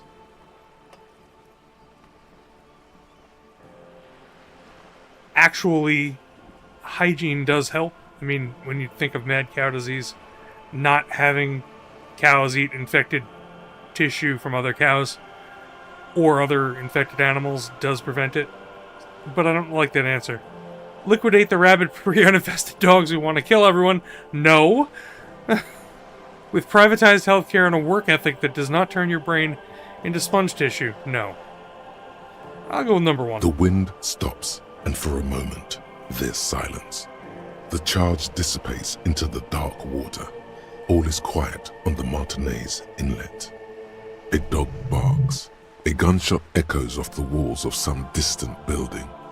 A woman's voice. There is peace in the heart. What the hell is Shivers telling me? Good hygiene. Really. A very moderate solution to an extreme problem. It's those sort of half measures that doomed the authorities in Grad. When they failed to step up, Marzov and his party stepped in. In this particular case, maybe a more robust state response might have been appropriate. Well, killing people's not appropriate. Opinions expressed here do not reflect the official position of the RCM. Sorry, Kim. And what is your official position, Lieutenant? There is curiosity there that goes unnoticed. Kim takes a step back, absent-mindedly. My position, ma'am? My parents got ripped to shreds in the revolution. I would have gone the same way. I was saved by being 2 years old. That's my position. The abattoir. Understandable. That's enough about the They are times. what they are. Who knows? An afterbloom may yet come. Anyway, enough sentimentality. Not so fast. Who is she in all this? Ask her who she is. She owes you an answer. I want to know what you are. She won't maneuver her way out of this one. What are you? I am the vilest of the vile. A traitor. A devourer of nations and infants. I am an ultra. It's sharp. Dios mío! A liberal! That's a funny response. Cool, I liberate pretty hard myself. Wait, what's an ultra? An ultra-liberal. It's a type of liberal. From the revolution. It's, not the moderate kind. I don't understand. What's so vile about that? Haven't you heard? I am a nether creature of the Forbidden Swamp. One of those who pushed the king under a shitwagon and betrayed the revolution. Wow. I can see you thought I'd gone extinct. No sane person identifies as an ultra-liberal anymore. Not in broad daylight. You're a centrist at heart. A real moralist. Tell me, now that I've uncoiled myself, do you find me frightening? In her green eyes, you see a mixture of truth and self-satire. Decades of guilt and pride. Forgive her. But only because you like pearlescent teeth and those light green eyes. That's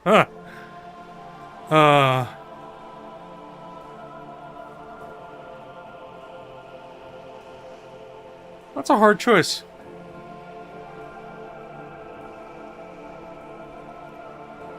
I'm not forgiving her because she's charming. I forgive I do you. hope so. I hope we're able to remain collegial despite it. Remember, we were partners, whether you like to admit it or not. There's blood on many hands, I assure you. When the dust settled, the Liberals were the only ones left to clean up the mess. By virtue of their survival, they were handed enormous power to shape the future. This was all our last generation managed. Would you have done something differently? With due respect to our overlords, the eternal caretaker government that keeps Martinez a monument to the efficacy of its artillery. An appropriate warning to those who'd cross the line and pull the city into madness once more. While a gentle wind sweeps the streets in the rebuilt east, light drizzle washing it clean, lights go up and motor carriages circulate the track. I would not have relinquished sovereignty to the Coalition. Not here in Martinez, and not in the Stella Maris or Delta Beachheads either. if not for my own sake, then for my daughter's. We had an obligation to defend our sovereignty. We should have burned the whole Isola down rather than let them have it. Wow. Dark orange flames reflect in her green eyes. An oil fire on the ocean. You're a smart woman or you're a patriot? You're a patriot? Yes, I suppose I am. But I wouldn't be a patriot anywhere but here. Seditious talk, man. I'll say you're a smart woman. Perhaps. My intellectual vanity will be my undoing. You're no dummy yourself. No, or intellectual vanity will be my undoing. What?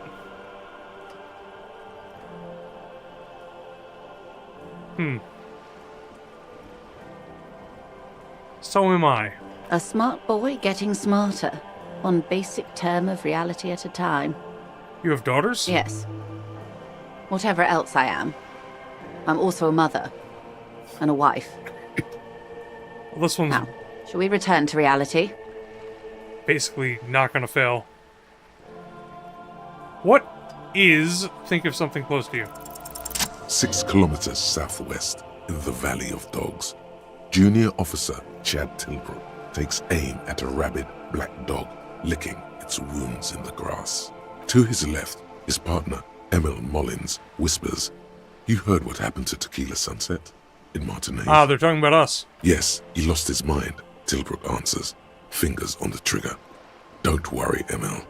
He pulls it out slowly. Slowly now. He'll find it again. We always do. You? What am I? You're an officer of the RCM. The Revachol Citizens Militia. Preciso Mundo.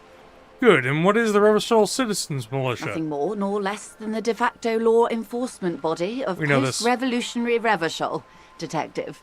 Yes, we are the Revachol Citizens Militia. He's being sarcastic. You said de facto. Yes, that means not de jure. The RCM acts in what is poetically called the twilight of international law, both at the behest of the coalition government and to its chagrin. That's it for the who am I part then. Permit me to conclude with this. Who you are to me is the police, the only legitimate law enforcement authority in Revachol. And if those authorities drink so hard they need help recalling the basic terms of reality, well, I am here to help. What is this? Spread your hands. A bird? A sphenicid? A flightless bird of the polar regions? Keep guessing. Some sort of krill hunter? No, wait. You're an ancient ruin. A symbol of hubris and decay. Half submerged in some salty sea. Are you saying that I'm ruined? Of course you're not, my dear. I'm just terrible at guessing games. I meant, what is this place here? Ah. This is the pier of We know Rue what de this is. Saint-Ghislain, 33A, where the tenants have been kind enough to rent me a slot. Or two. A pre-revolutionary tenement. Old buildings are called tenements, you see. And new buildings, bâtiments. After les bâtiments nouveaux. But 33A and 33B are not nouveaux. They're old. This one used to be 8 to 10 stories tall. A real high-rise by the standards of the last century. Built to mirror the skyscrapers across the bay in the Delta. That was before the war, of course. Who lived in them? Mostly the urban middle class, I believe. This was once primo real estate, before the cannons lopped 4 or 5 stories off. Splat, splat. From a dilapidated balcony, the young girl in odd clothes gives Joyce the evil eye. A red paintbrush held to her throat. You could be wrong, but from here it appears as if she's running the brush across her throat in a soaring motion. Wonderful. What is that? Point to Cindy this call. I'm not asking that. We have a 3% chance on this one. Yeah, we're not doing any of that. Glad to have been of assistance. Okay. A little, of course, detective. We got work. What's this? We're getting reports of normal, reasonable, temperate, political opinions somewhere in Martinez. You're mistaken. I'm a real radical. Of course, a radical centrist.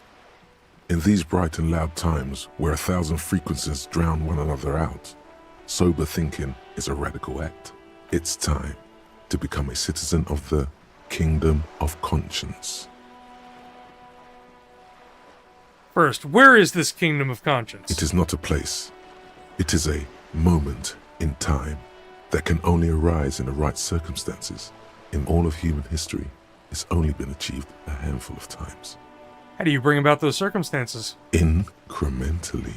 Oh, of course. Yawn. You'd get there faster with a little speed. History's greatest catastrophes have been brought about by people trying to make the world a better place.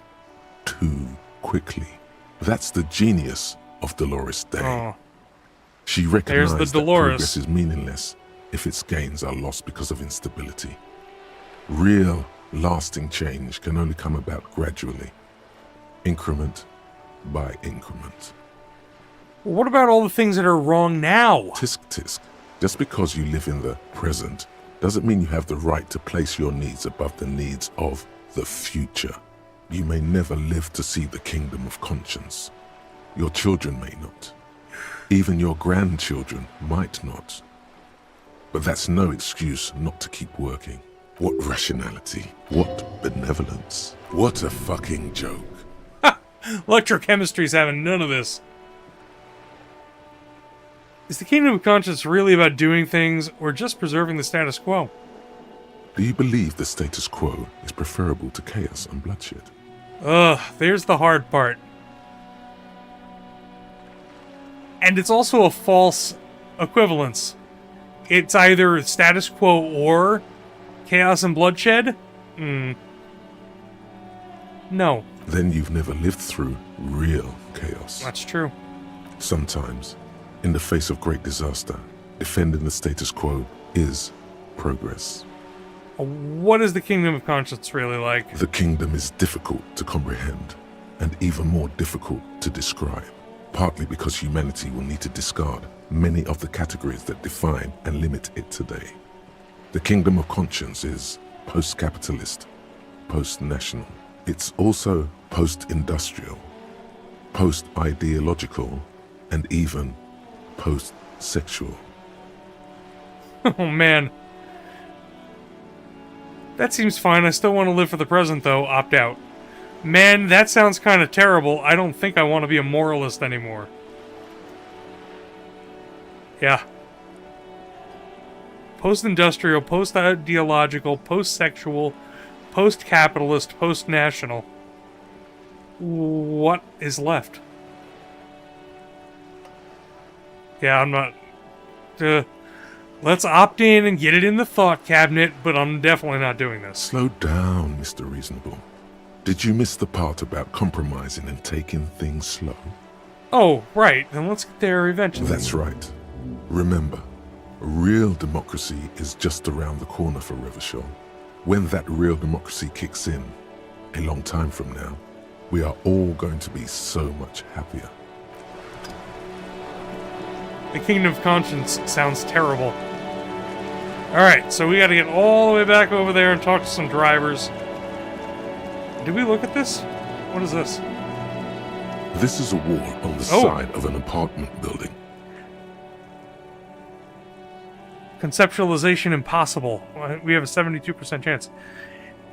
In the dimming light, some things become clearer, and Cindy's artistic impulses are infectious. Why am I looking at this wall? Because this is no ordinary wall. It is sublime. Look at it.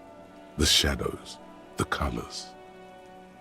Let the conceptual joy flow into your pupils and blossom into thoughts in your brain. All the other walls on all the other houses must make a pilgrimage in adoration of this, the uncontested pinnacle of wallcraft. color peeled from the very face of God. Oh, Wall Father. Oh, wall, father! Kim, I must paint this wall. Add even more beauty to it. Huh? He sounds tired of it all. Oh my god, I'm sorry, Kim. Cindy the Skull has all the necessary materials. Talk to her. First, I know you're tired, Kim. But look at this wall. Draw nourishment from its beauty. Mm-hmm. Sure. He looks up at the wall and then reluctantly back to you. I must talk to Cindy, get the necessary materials from her. You must. We are wearing Kim right out. Kim can't take too much more of this shit. Sorry, Kim. I can't help being me. I gotta be me.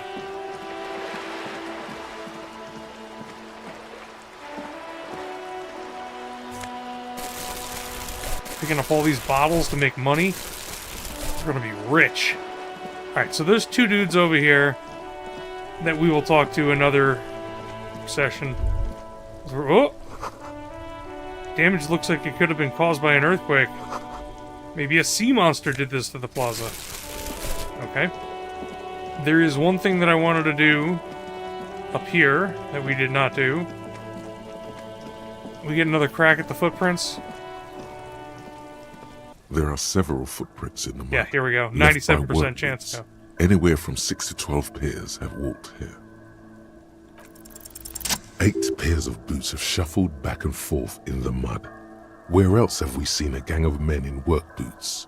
That's right. The Hardy Boys in the mess hall of Whirling in Rags. Go over them one by one. 1. Standard work boot. Steel reinforced toes. Number 46. Just like Titus was wearing in his booth. This is the big dick. Titus Hardy. The one with the ball cap on his head. Interesting. Is it?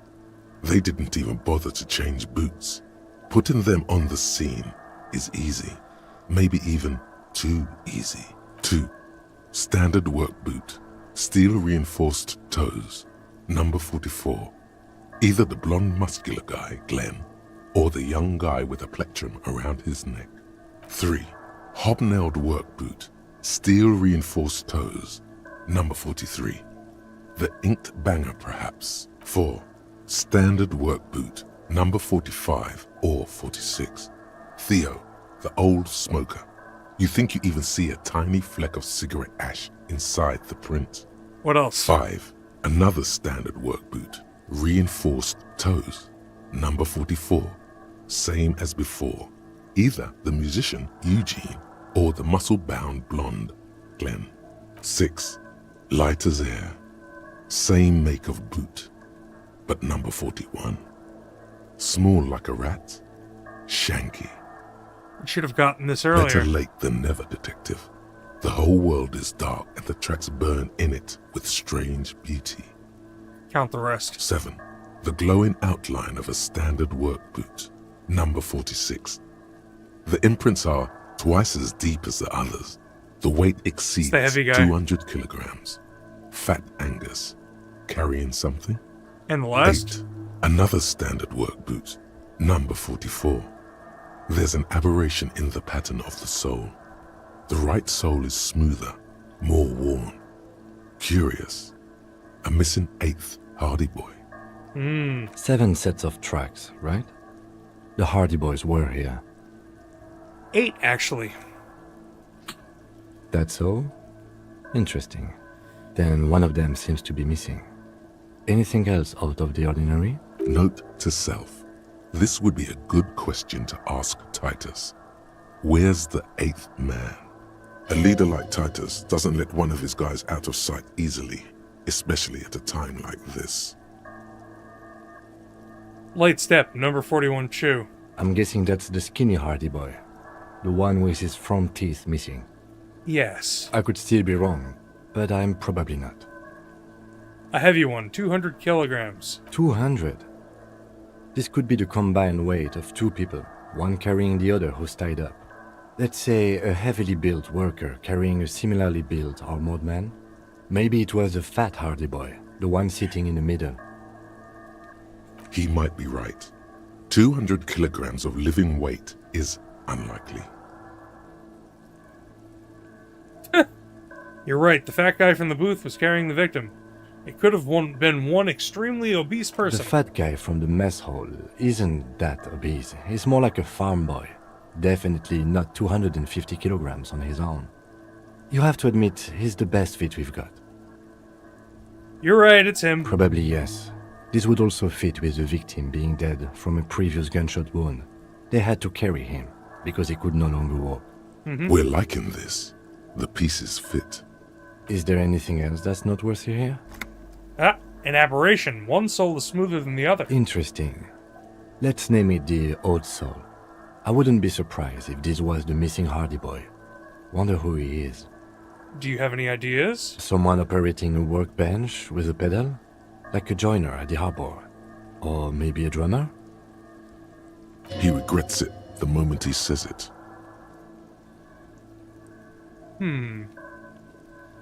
So one of the people we're looking for is a drummer. No, it's not. Forget I said it. We are not looking for a drummer. Perhaps it could be a driver. A driver would wear out their right shoe before the left. It's The true. accelerator is on the right. I was actually thinking the exact same thing. He doesn't seem to hear you, looking south toward the traffic jam instead. The machines are silent. It's all The coming engines together. are all turned off. We should keep our eyes open around the traffic jam. See whether anyone strikes out as a potential suspect. Seems prudent, no? Yes, prudent. Mm-hmm. How old do you think these tracks are? A week, maybe?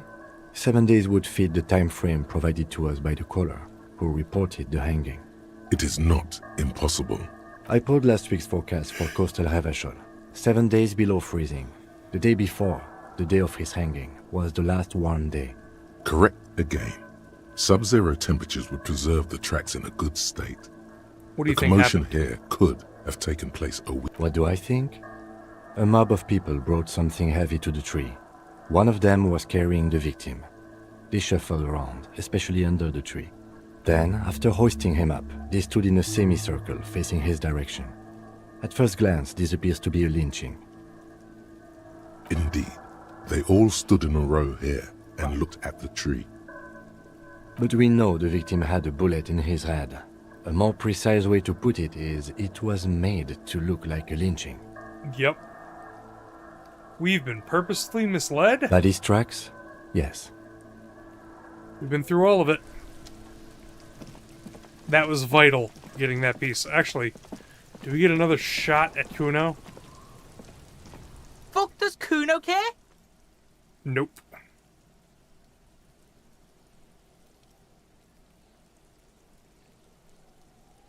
Yep. Kuno doesn't fucking care. I kind of want another shot at figuring out Kuno. What did I need to figure out Kuno?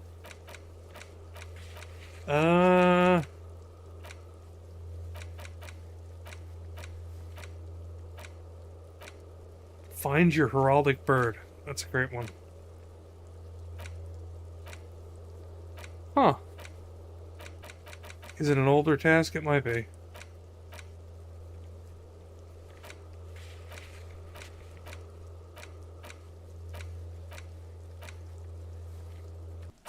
Actually, where is it? Are we still... Oh, we're still learning that.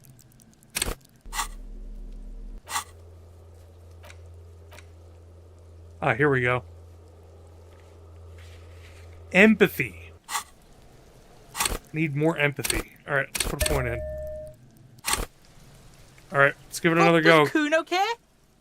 97%. We got a much better chance now. It's not Kuno. It's Kuno S. Interesting. How? Kuno S is by far the worst of the two. We knew Kuno this. has no problem being near you, but the other hides behind the fence, afraid for her life, like she's done something very bad. She came up with that psychopathic scheme of screaming for help before. Kuno just wanted to talk to you about his name. Kuno S was the one who wound him up and directed him. All in all, Kuno respects madness. You cannot hope to outdo her on that front. You must win yourself a few minutes with him alone. Act on it. Try to separate them. Kuno, psst. Fuck you whispering about? He's whispering too. He's going with it. But watch what happens. Fuck you whispering about? She puts extra stress onto that word, expecting it will make you uncomfortable. If Kuno wants to whisper, he's gonna fucking whisper, okay? Let's whisper, pig. This is it. You've got him. But be careful. You can still fuck this up. Don't make Kuno look bad in this.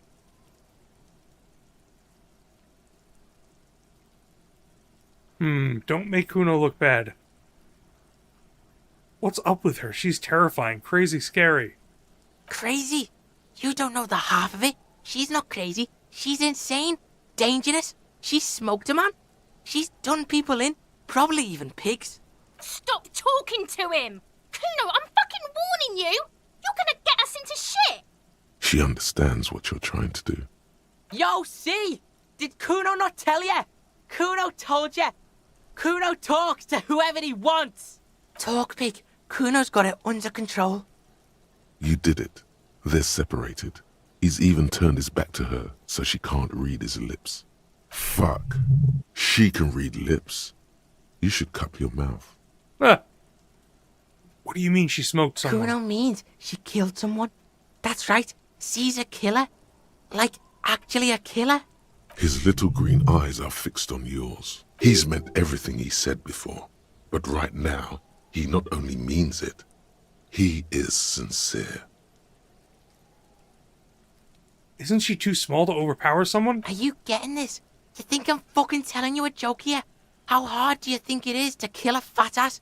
Sweet talk him, then knife him. Wow. She's probably killed a pig too. I mean, I'm pretty sure she has. Come on, she hasn't killed police officers. I knew you pigs were too naive for this shit. Good thing Kuno's got her under control. Kuno keeps her calm. Oh wow, he's doing everybody a favor. A cop would be too large for her to overpower. But a determined child of her size can still kill the vulnerable, the elderly, the homeless, or other children.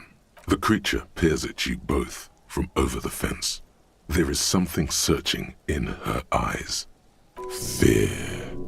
Fear of the truth. Kuno, do you think it's possible that she's killed other children? Kuno falls silent. He does not look at you when he replies. Kuno, that's it. That's what Kuno is starting to think, yeah. Don't move your head. Just from the corner of your eye, look at her. Though her friend spoke too low for her to hear, Kuno S is not Oh my smiling god. anymore. I did not do this on my first playthrough. This is terrible. Do you think she has anything to do with the dead man? Yeah, she would have liked to fuck him up, but she didn't.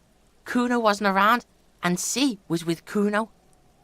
Where were you? Look, Kuno's gonna put you at ease. We didn't do it. He speaks the truth, my liege. You said she's insane? Yeah, she's psycho. None of that kiddie psycho, cat burning shit. She does the real deal. Whoa. Yeah.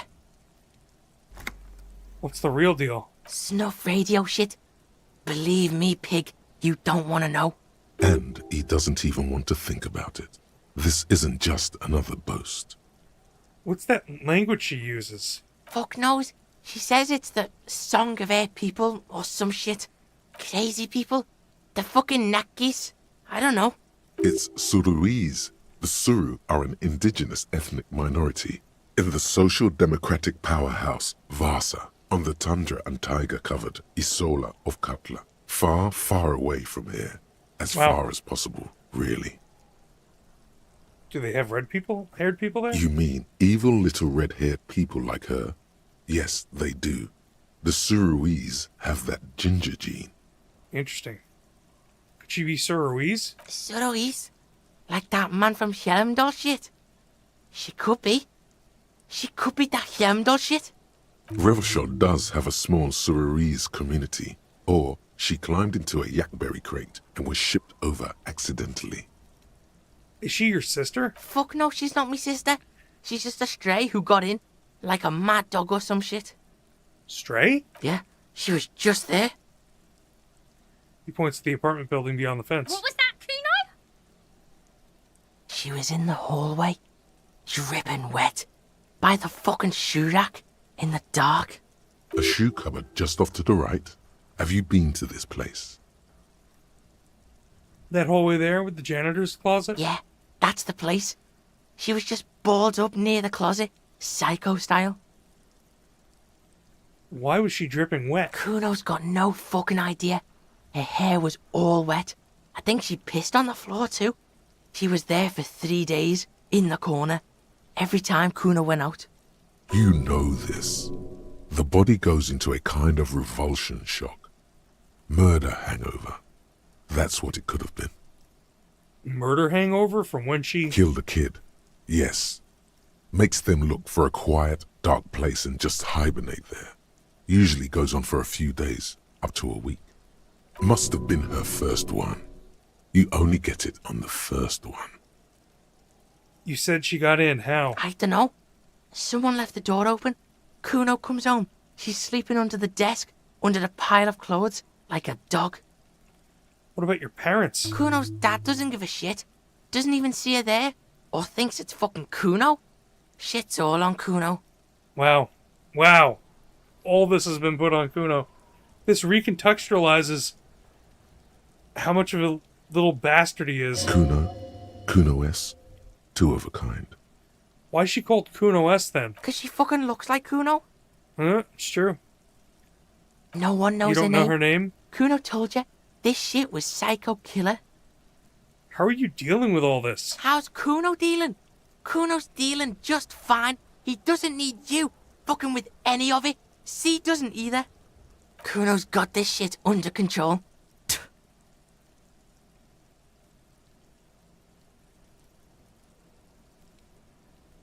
You need backup. I'm here for you. Listen.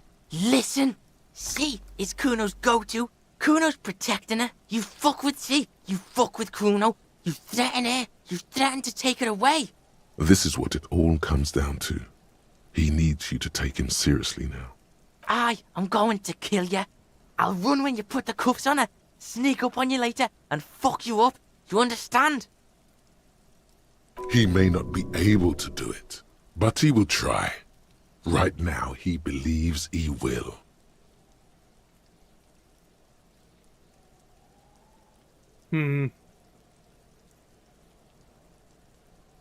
I can respect that. All right. Now we can do business. He's breathing heavily. That took something out of him. Yeah? What do you want? Kuno can hook you up with... Oh, don't hook him up with shit, Kuno. See? Relax. He respects the Kuno. Kuno made him respect the Kuno. You respect the Kuno, you get all kinds of shit. Kuno's gonna get you hooked on illegal narcotics if you run a little errand for the Kuno. Great. Get you hooked, pig. Get his hook in you. Then Kuno gonna get you hooking for more. Cash in big style. Pig hooker. See, it's tension and release with Kuno. Now we releasing. The pan buying shit, that's on now too. 90% discount for Kuno's pig. Kuno can flex. Kuno flexes for hobos. Kuno sees you're in need. Huh. I can get some really cheap pants now. 90% off. I'm not going to run a narcotics errand for him. Here, pig. We're fun now. Performance buddies. Kuno can already see you soaring through the air like a fucking eagle. Pig's in Kuno's debt now. Money debt. Money debt doesn't mean anything. He's just saying words. You're not in his debt. Alright, well, we've leveled with Kuno. Kuno doesn't fucking care. I feel better about life now that I understand that Kuno's going through some real shit. Poor Kuno. Let's wear these fallen pants. +1 savoir faire, +1 physical instrument. And they're black. They look good. I mean, not that you could see them. See them with the black jacket. Yeah.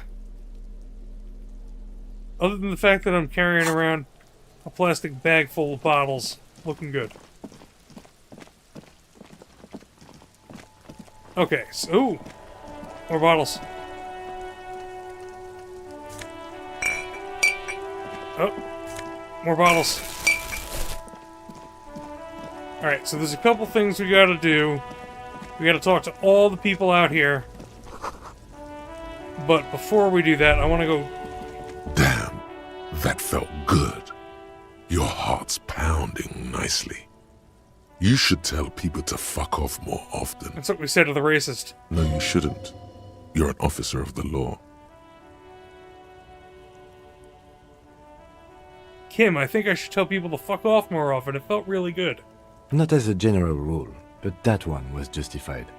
Better to get the lay of the land before telling people to fuck off. Thank you, Kim. Life Lessons by Kim Kitsuragi. That means you should do it whenever you feel like someone's disrespecting your authority. That's the spirit. Never forget. The whole world's a wooden house, and you're a goddamn flamethrower. Thank you, Half-Light.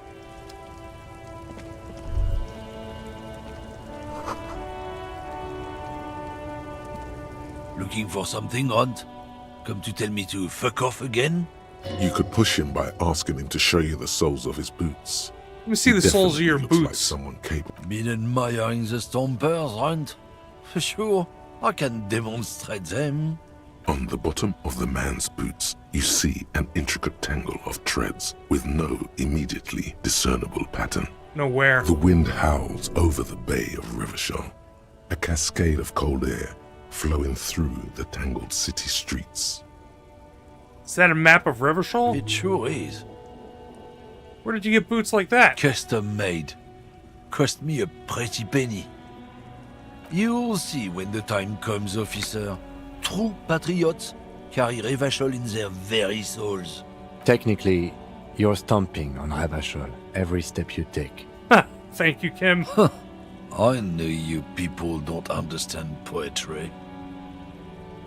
You're a lorryman, right? What's your stance on drugs? Drugs? They're shit, man. I don't let anything pollute my body. You know where that shit comes from? Sarah Miriza, Safre, Ilmara.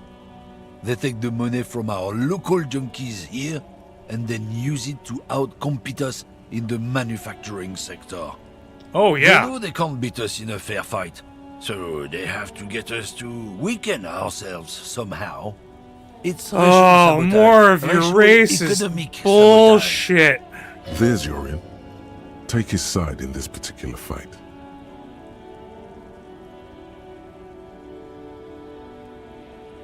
Listen, I agree. It's our responsibility to keep this poison off the streets of Revachol, right? He eyes you warily, unsure how to respond. This goes on for about 2 seconds. Then, damn, it didn't work. You should have signaled you're a nationalist before. No. I don't know shit.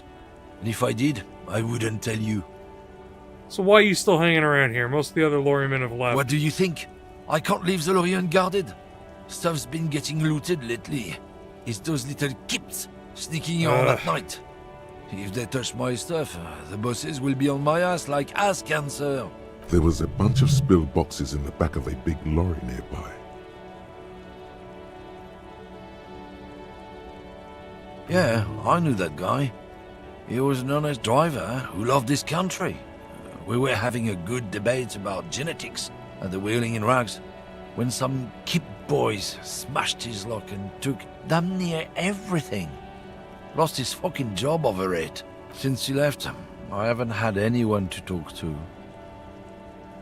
If they were getting drunk inside the Whirling in Rags, how could they know who broke into the lorry? If you were all at the Whirling, how do you know? What? Aren't we allowed to say that it's the kips who do all the stealing around here? It's not road to science, man.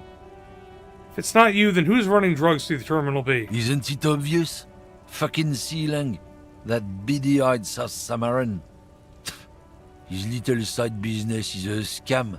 I wouldn't be surprised if he was peddling drugs as well.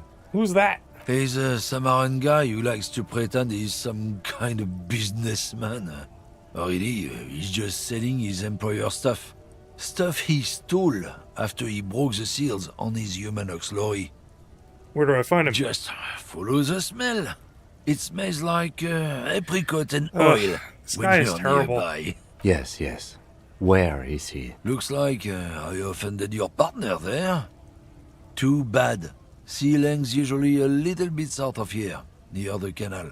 You can't miss him. Just watch yourselves. His tribe are natural liars. It's in their blood. He's your man, all right. 100. I wouldn't be so sure about it. Not until we've heard what Sealang himself has to say. Guess we need to pay Sealang a visit then. Guess so. Okay, we're done with this lorry driver. We'll come back for the other ones. I want to report back to Evrart.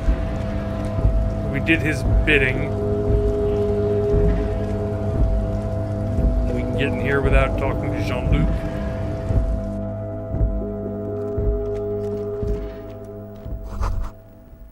A giant ass print on the pillow and pattern of coffee rings on the armrest.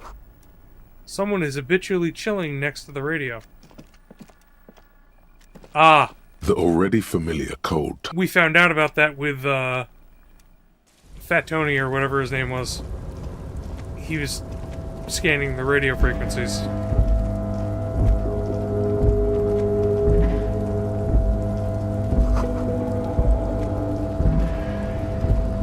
Getting back to Everett just takes a couple seconds. Through the terminal. Can we open this yet? You're back before the cargo container. Its drawer has not lessened since you were last here. If anything, it seems to have grown slightly. We're getting chances. And let's give it a try. And oh yeah, we failed. As it's always been. You know, let's put another point in rhetoric. We got points to put in.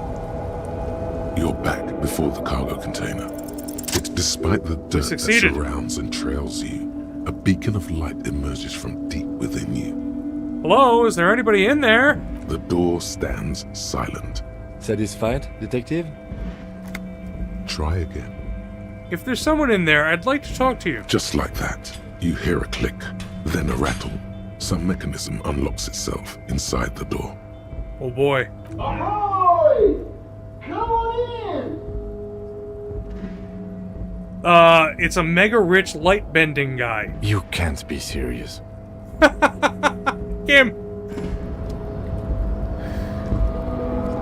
It worked, Kim! Look at that! What the hell is going... I did not do this in my first playthrough. What the... The light is bending around this point in the room. What is this? The man stands at the far end of the shipping container. It's hard to say anything more about him. You cannot make out any of his details, but you do feel the overwhelming presence of capital. What? The feeling causes all the hairs on your body to stand at attention, like soldiers preparing for review. Is he a higher order being or something? Oh, let's squint. Something's amiss. The light beams bend around his face and scatter in 1,000 directions. It seems the laws of physics do not apply here. They are suspended, distorted, and echo. Trying to visualize the physics at play is liable to give you an aneurysm. Don't think about it too hard.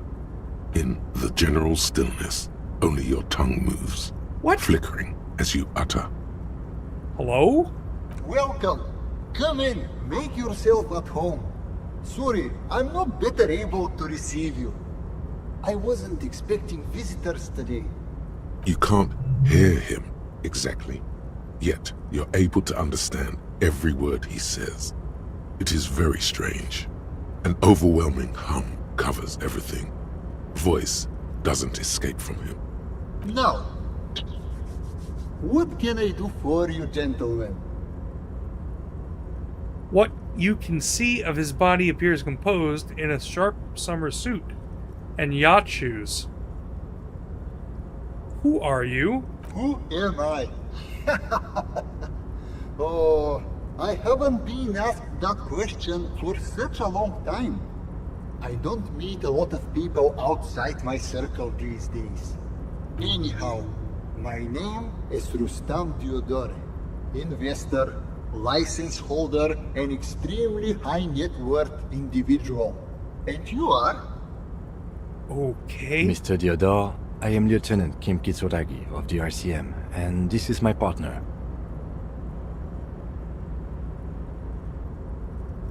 Ah, so our choices are, my name is Harry and I'm a detective. My name is Harry and I'm an alcoholic.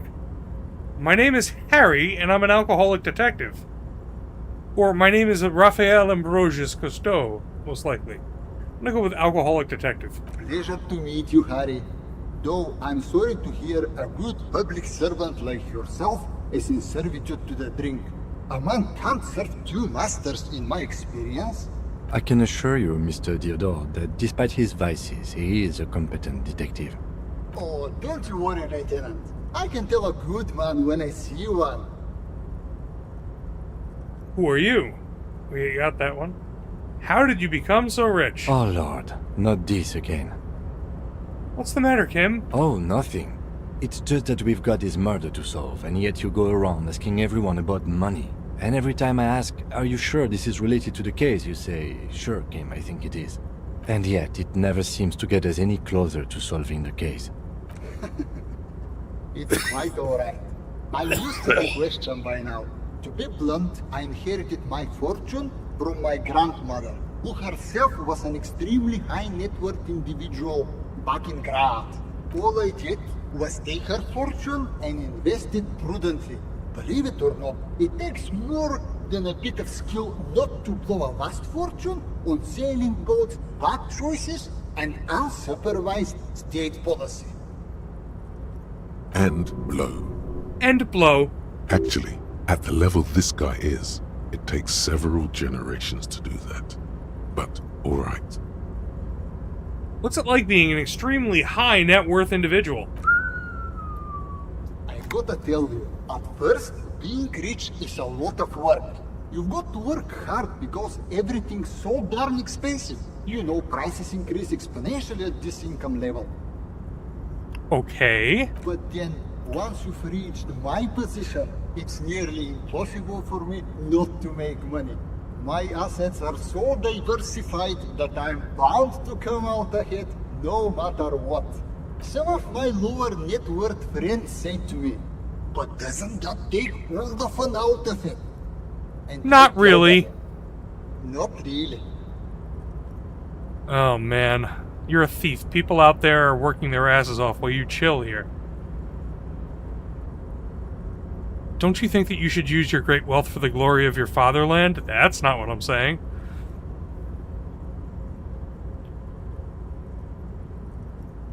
There we go.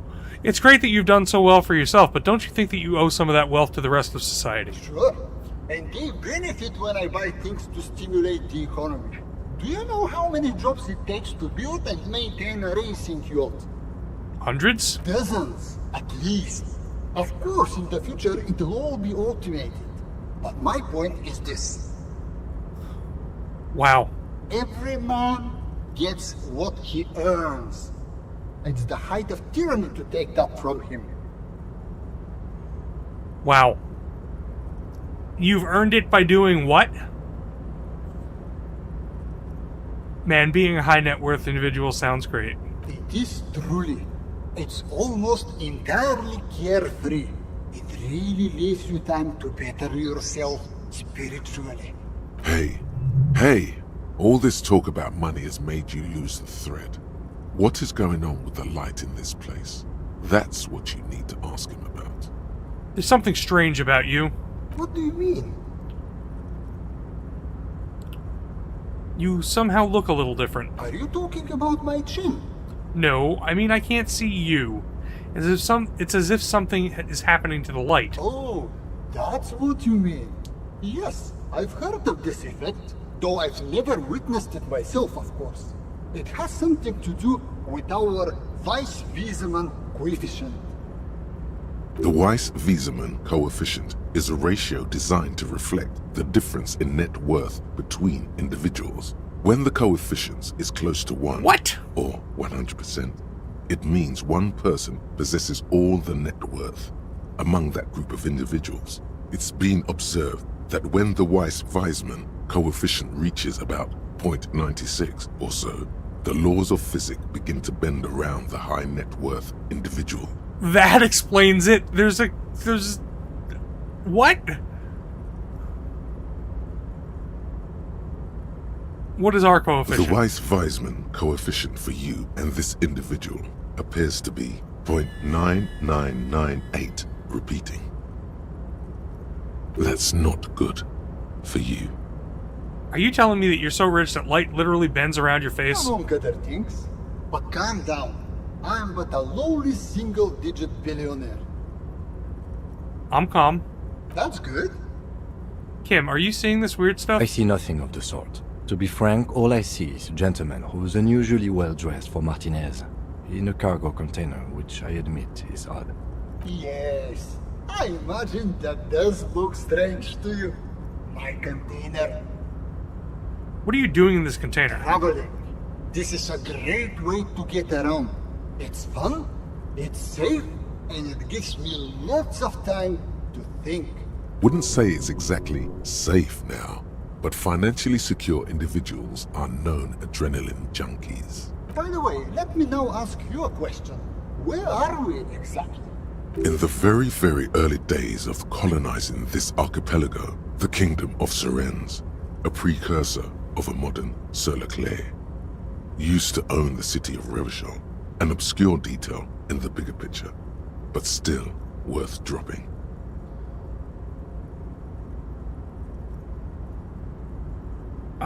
Let's go with that thing that Encyclopedia told me to go with. A fellow history buff. I myself am currently reading up on Franco-Nigerian era trains. Very interesting stuff. It's a shame I can't get out and explore myself. One of the downsides of being an extremely high net worth individual is that mobs of low net worth individuals are constantly banding together to ask for money. Wow.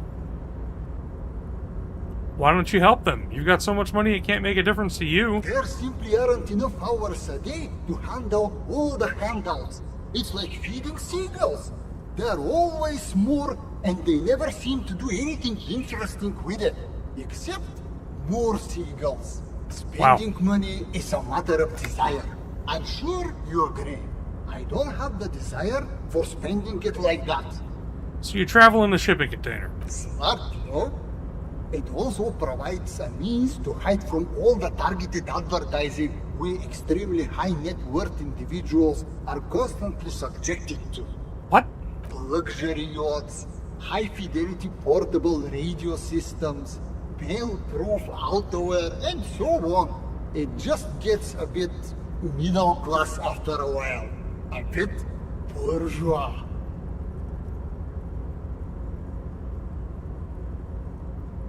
So you're saying being rich isn't worth the hassle? What? No, I did not say that at all. Being rich is great. Just don't tell anyone I told you that. You're a rich investor, right? Can I have some money? Could you please stop asking people for money? It does not reflect well on the RCM, and to be perfectly frank, we can't afford to look worse than we already do. You're right, Kim, sorry. It's perfectly alright. Based on your appearance, I can tell I'm dealing with a civilized man. Playing the pity card, are we? Whatever gets us over the moon, baby. I'm your hand to be dealt. As you may know, us high net worth individuals do not have a lot of cash on hand. Investments and liquidity are enemies of one another. I think I only have coins for coffee machines. Here is 3 real. How much can you get for this? Unbelievable. You managed to meet a man who's so rich, light literally bends around him, and all you can get out of him is 3 real? What's wrong with you? It gets me almost nothing. That's the idea, my friend. You've got to work for the rest. Maybe you can make that money grow. Come up with an investment plan. Oh my god. This is a proposal, not a question. These ultra-liberal types love losing huge sums of money on ludicrous proposals. Ergo, you should come up with a plan that's totally dead in the water. Oh my god. Let's do it. Present an investment plan that's sure to fail. It's a red check. Actually, hold on. Thanks for stopping by. It's conceptualization. I'm gonna put a point or 2 in it. Oh, we've internalized. Of Kraz Mazov. It's clearly a lie. Kraz Mazov didn't shoot himself. Reaction was on the counteroffensive. The State Day Palace in Mirova was surrounded. Huh. He was either assassinated or died in the bombing. You might even have evidence to support this, somewhere in your brain. Mazov was never given a state funeral by the communists. Some people even say the body that was recovered from the ruins wasn't his. There, good. Hero restored to glory. Carry on, comrade. Oh wow. White check failures heal all morale. And +1 rhetoric. That's actually not bad at all.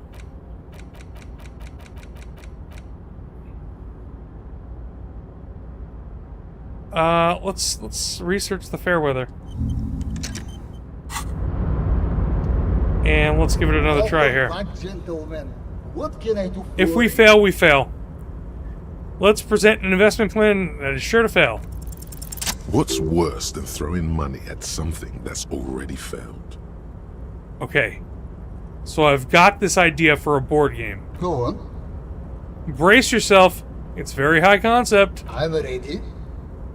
It's a pen and paper game where people all over the world can play with each other using radios. I'm stealing the idea from the failed business. Nicking an idea that wasn't worth anything in the first place and trying to pass it off as your own? How very entrepreneurial. I love it. Hold on. Have we met before? I don't think so. Yeah, on second thought, it couldn't have been you. Your idea reminds me of a group of young men who came to me a long time ago, calling themselves Fortress Accident. Oh man. The name should have been a red flag. They pitched me and a handful of other investors on an idea for a role-playing game that would, in their words, change the world. Wow, we're getting some more lore on Fortress Accident. What happened? Well, at first everything was rosy. The ideas were solid, but they were lacking in... They lacked the will to get things done. As their financial situation became more desperate, their ideas devolved from realistic to absolute insanity. Interesting. We lost all of our money. High archetypes never deliver. They're only good for peddling Welkins or whatever creeps they come up with. I guess the inordinate amount of time they put into drawing mythical creatures did not generate a return on investment. Where are they now? Nobody knows for sure, but the place can't be pretty. Did you try to salvage the project? Sadly, when we got there, it was too late. The concept had run out of steam. Only dust remained. What I want to tell you is this. It's a very bad idea. Dead in the water. You seem like a reasonable man, but that is not a reasonable plan. Okay, well, maybe I was wrong. We've all learned something today. Thanks, suggestion. Are you sure you don't want to give those little Welkins a second go? Absolutely not. Stop embarrassing yourself. Pop a magnesium and calm down. Wow. Well, we didn't get anything out of him, but we did get more information about Fortress Accident, which was cool. I didn't expect that. I didn't expect there to be a guy who bended light by his very presence because he's so rich either, but, you know. Unbelievable. Alright, Everard. How the hell do I get up to you? There. It's a staircase. Mr. Dubois, every worker... Every worker... for himself. He's a living god. Ha ha ha! Mr. Dubois, so be it. How can I help you today? Remember the container I asked you about? Turns out there's a mega-rich light-bending guy inside. Mega-rich light-bending guy? Oh my god. How did that get in there? He's so rich he could get in anywhere. Damn it to hell, Harry. I specifically told my guys to check all the containers for mega-rich light-bending guys. I think he wants to take down the proletariat, Everard. Honestly, Harry, we might be moving all kinds of suspicious things through this harbour, but I won't be caught transporting the light-bending mega-rich. I have a reputation to protect.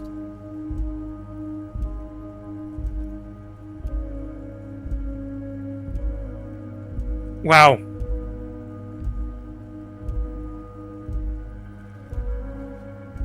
Yes, the transportation of the mega-rich should be more tightly regulated.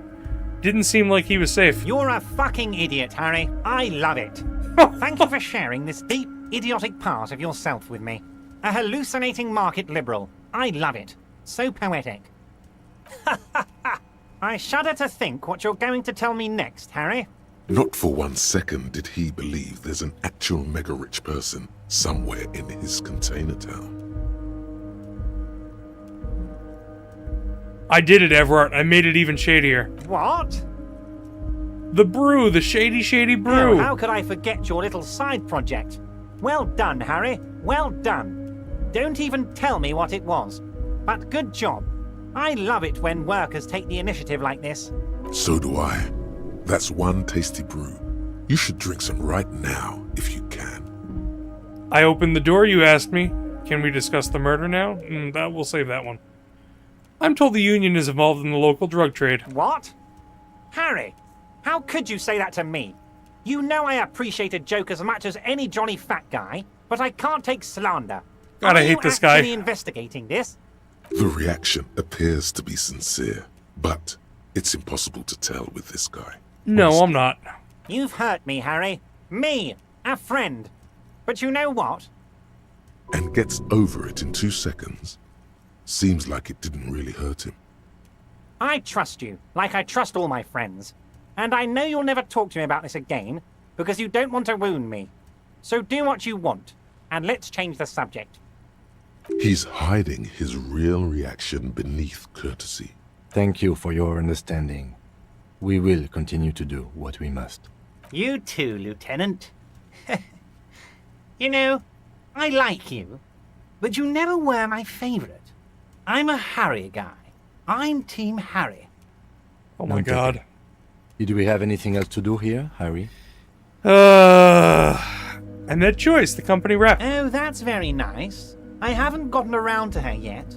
I'm very, very busy, you see. I hope you're getting along. One thing I want to make very clear, Harry, is that this is not some kind of union versus corporation situation. Everyone is just pals here.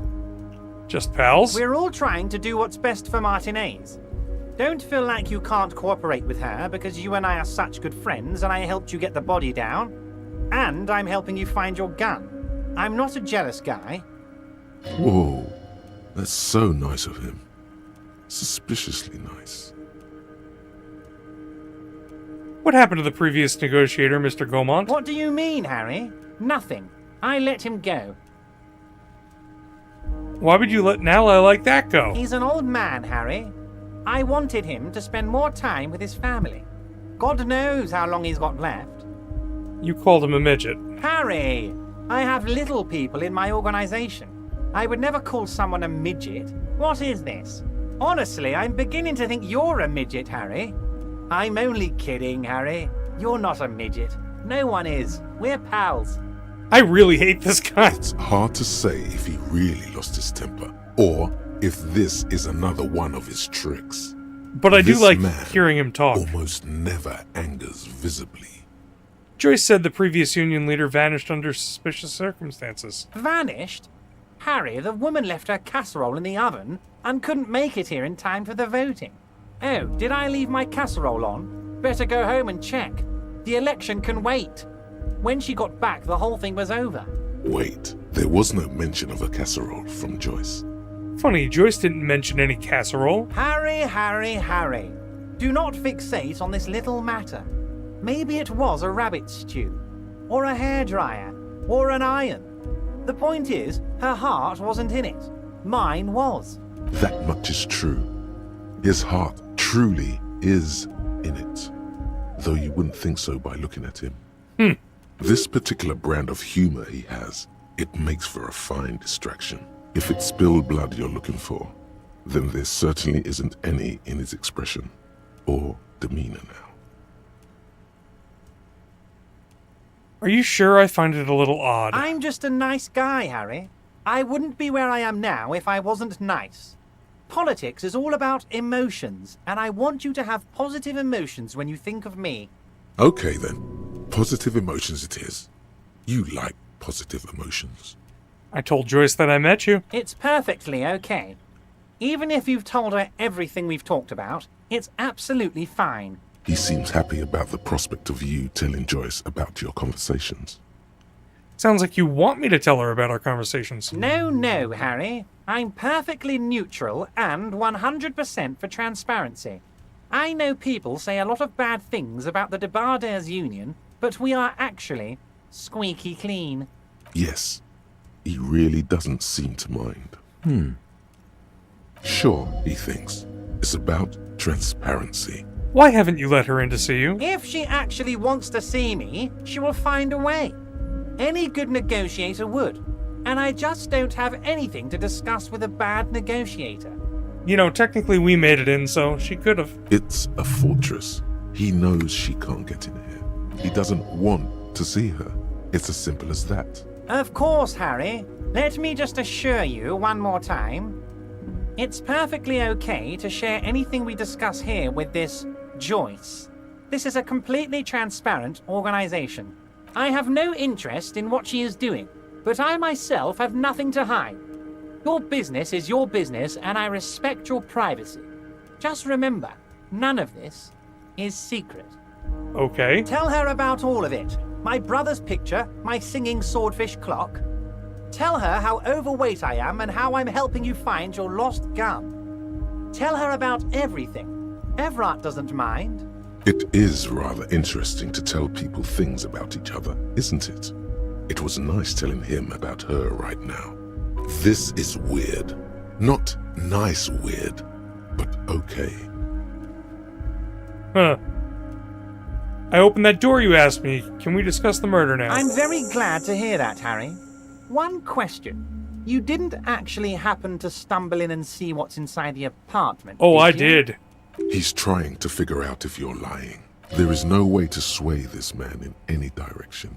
He is unsuggestible and unswayable. Just tell the truth. I did go inside. Weasel had the flag of old Revachol on his wall. Exactly the kind of fascist memorabilia I was expecting. Weasel probably prays to it every night for the downfall of the Union. He was testing you, and you succeeded. Now let's get down to brass tacks. It's time for men like me and you to figure out who's killed who and why.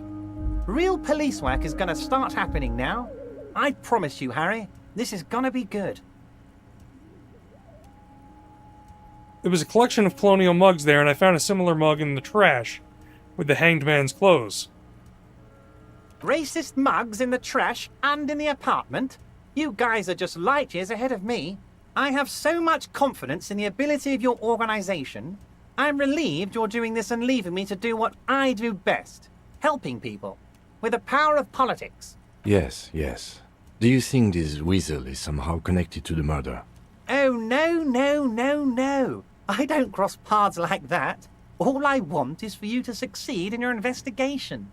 I would never complicate things for you. Wow. Oddly, it seems to be true.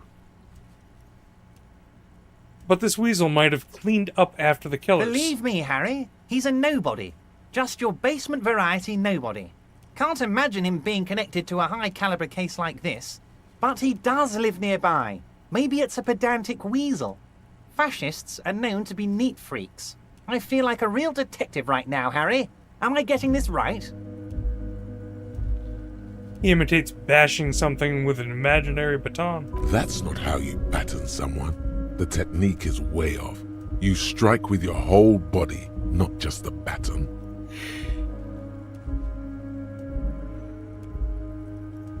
No, you have to put your weight behind it if you want to do some real damage. Oh, Harry, thanks for the tip. I'll leave doing the real damage to you. You are the real police officer after all, not me. That's all he's going to say on this subject. I've heard about a connection between the lynching and the strike. I'd like to hear what you know. By now, I'm sure you've figured out who the dead man was working for. The bad guys. Wild Pines.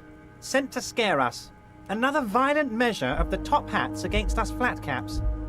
I'm listening. Harry, this strike is the culmination of many, many mistakes made by the Wild Pines group. They tried to shut the strike down by sending in armed mercenaries. This is what Joyce wouldn't tell us about.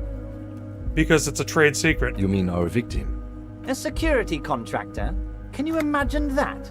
Workers standing in peaceful protest, united in the spirit of fellowship, and they send hired killers to mow us down with machine gun fire? I'm talking beasts. Hardened killers from proxy wars in Yisut, Semenine, Saramaritsa. You name it, they've done it.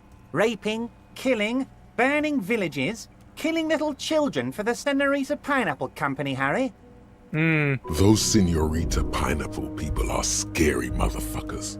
Decimating your state if you don't give them your pineapples. What, Half-Light? Everything they did there, they brought over here. They want to turn Revachol into a third world slum.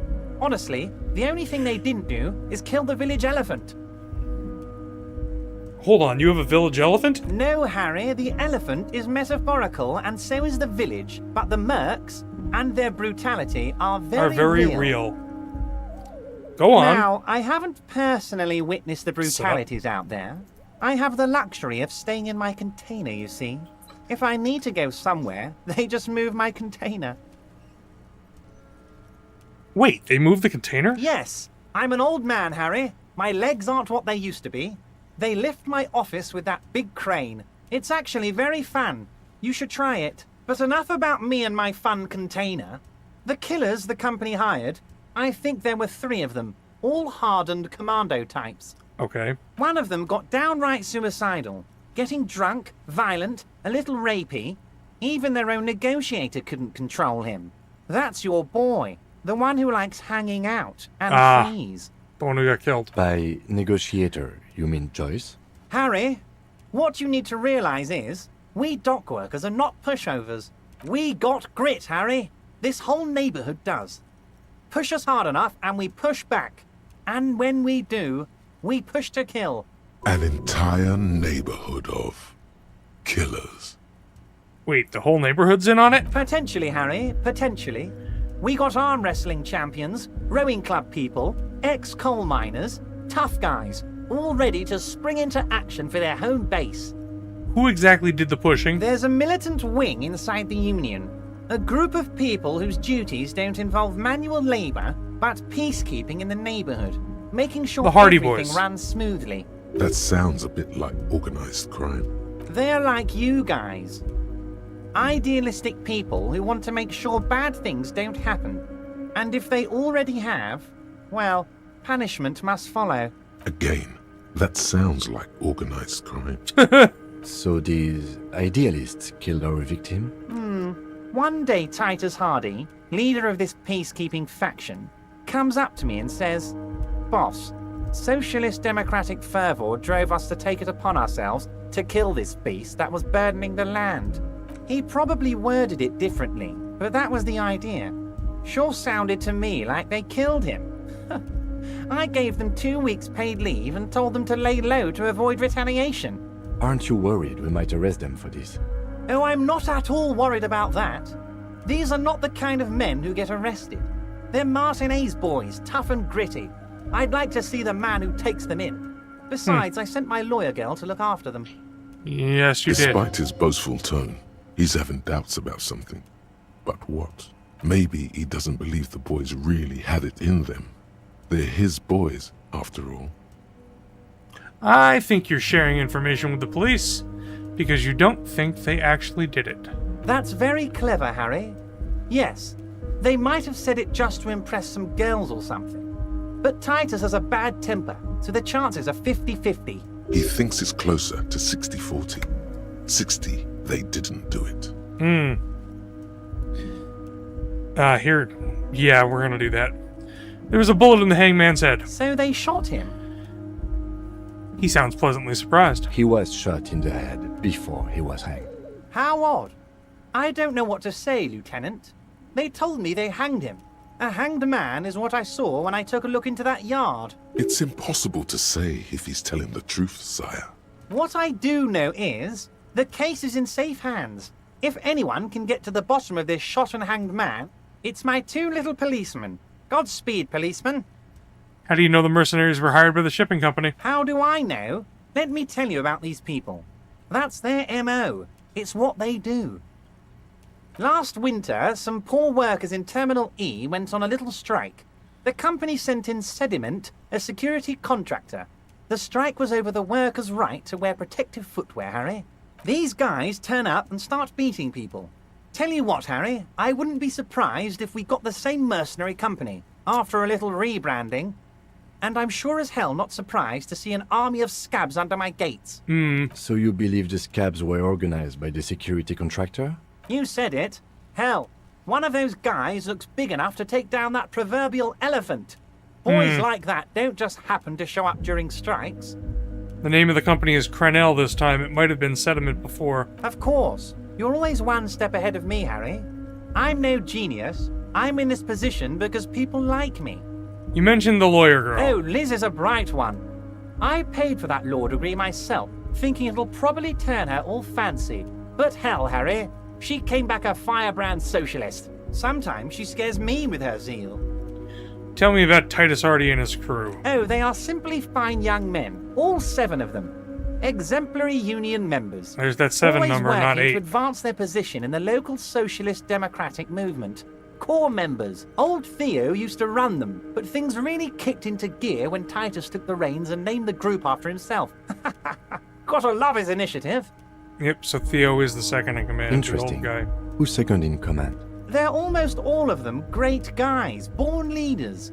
Whatever happened, I'm sure they only had the best interests of Martinez and Revachol in mind. Work with them. Hell, interview them. But don't fight them. They really are just like you.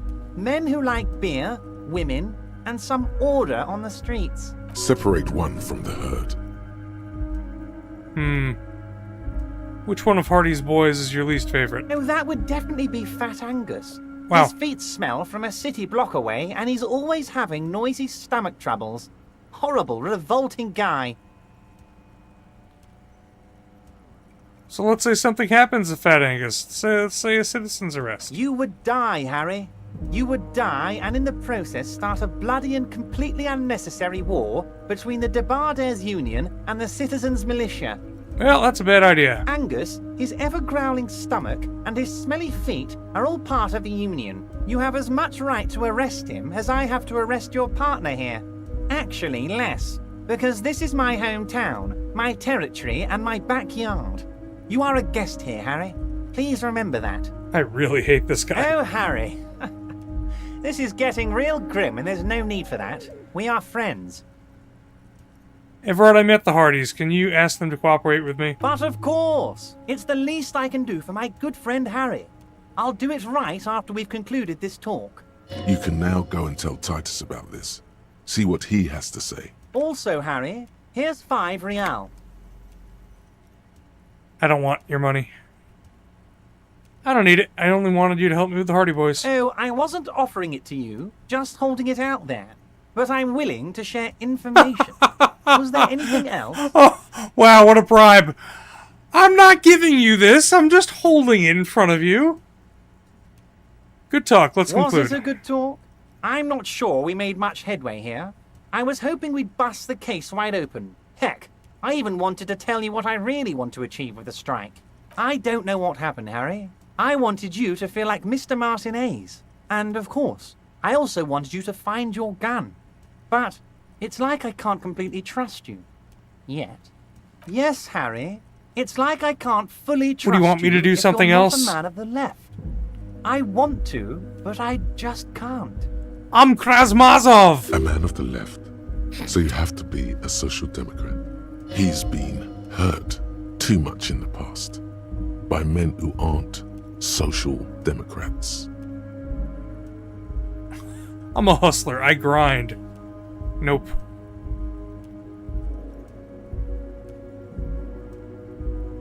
What's that supposed to mean? I'm more left than you are. You're saying it, but I don't believe you. You know how it is. Company snitches, agent provocateurs everywhere. I'm barricaded in this fortress of mine, and I need to get a message out. Will you help me? And what would this entail? Once again, I require nothing unethical or illegal of you. You just need to get 2 little signatures on this piece of paper, and then mail it to my accountant in La Delta. Kim, what do you think of this? It depends. I don't think what we just got from Mr. Clare was very useful. But, he thinks, it's your... As I said, it weighs on me heavily. But once we get really talking, well, I'm gonna hand you the keys to Martinez, and maybe even help you figure out who's behind this killing. He's saying as little as possible, as vaguely as he can. What are the signatures for? I'm glad you asked, Harry. The Union is going to build a modern youth centre in Martinez. Oh. It will be righteous. That's We're nice. gonna get those teenagers off drugs and on roller skates. Roller skating, not drugs, Harry. You like this. There's a nameless little street on the coast with some old houses around it. Most people have already signed. I just need 2 more signatures to get this mission off the ground, Harry. Where is this place? On the coast, Harry, across the canal. There's a cul-de-sac there, a little village they're calling it. Ah, the fishing village they talked You'll about. find it. I trust your detective skills, Harry.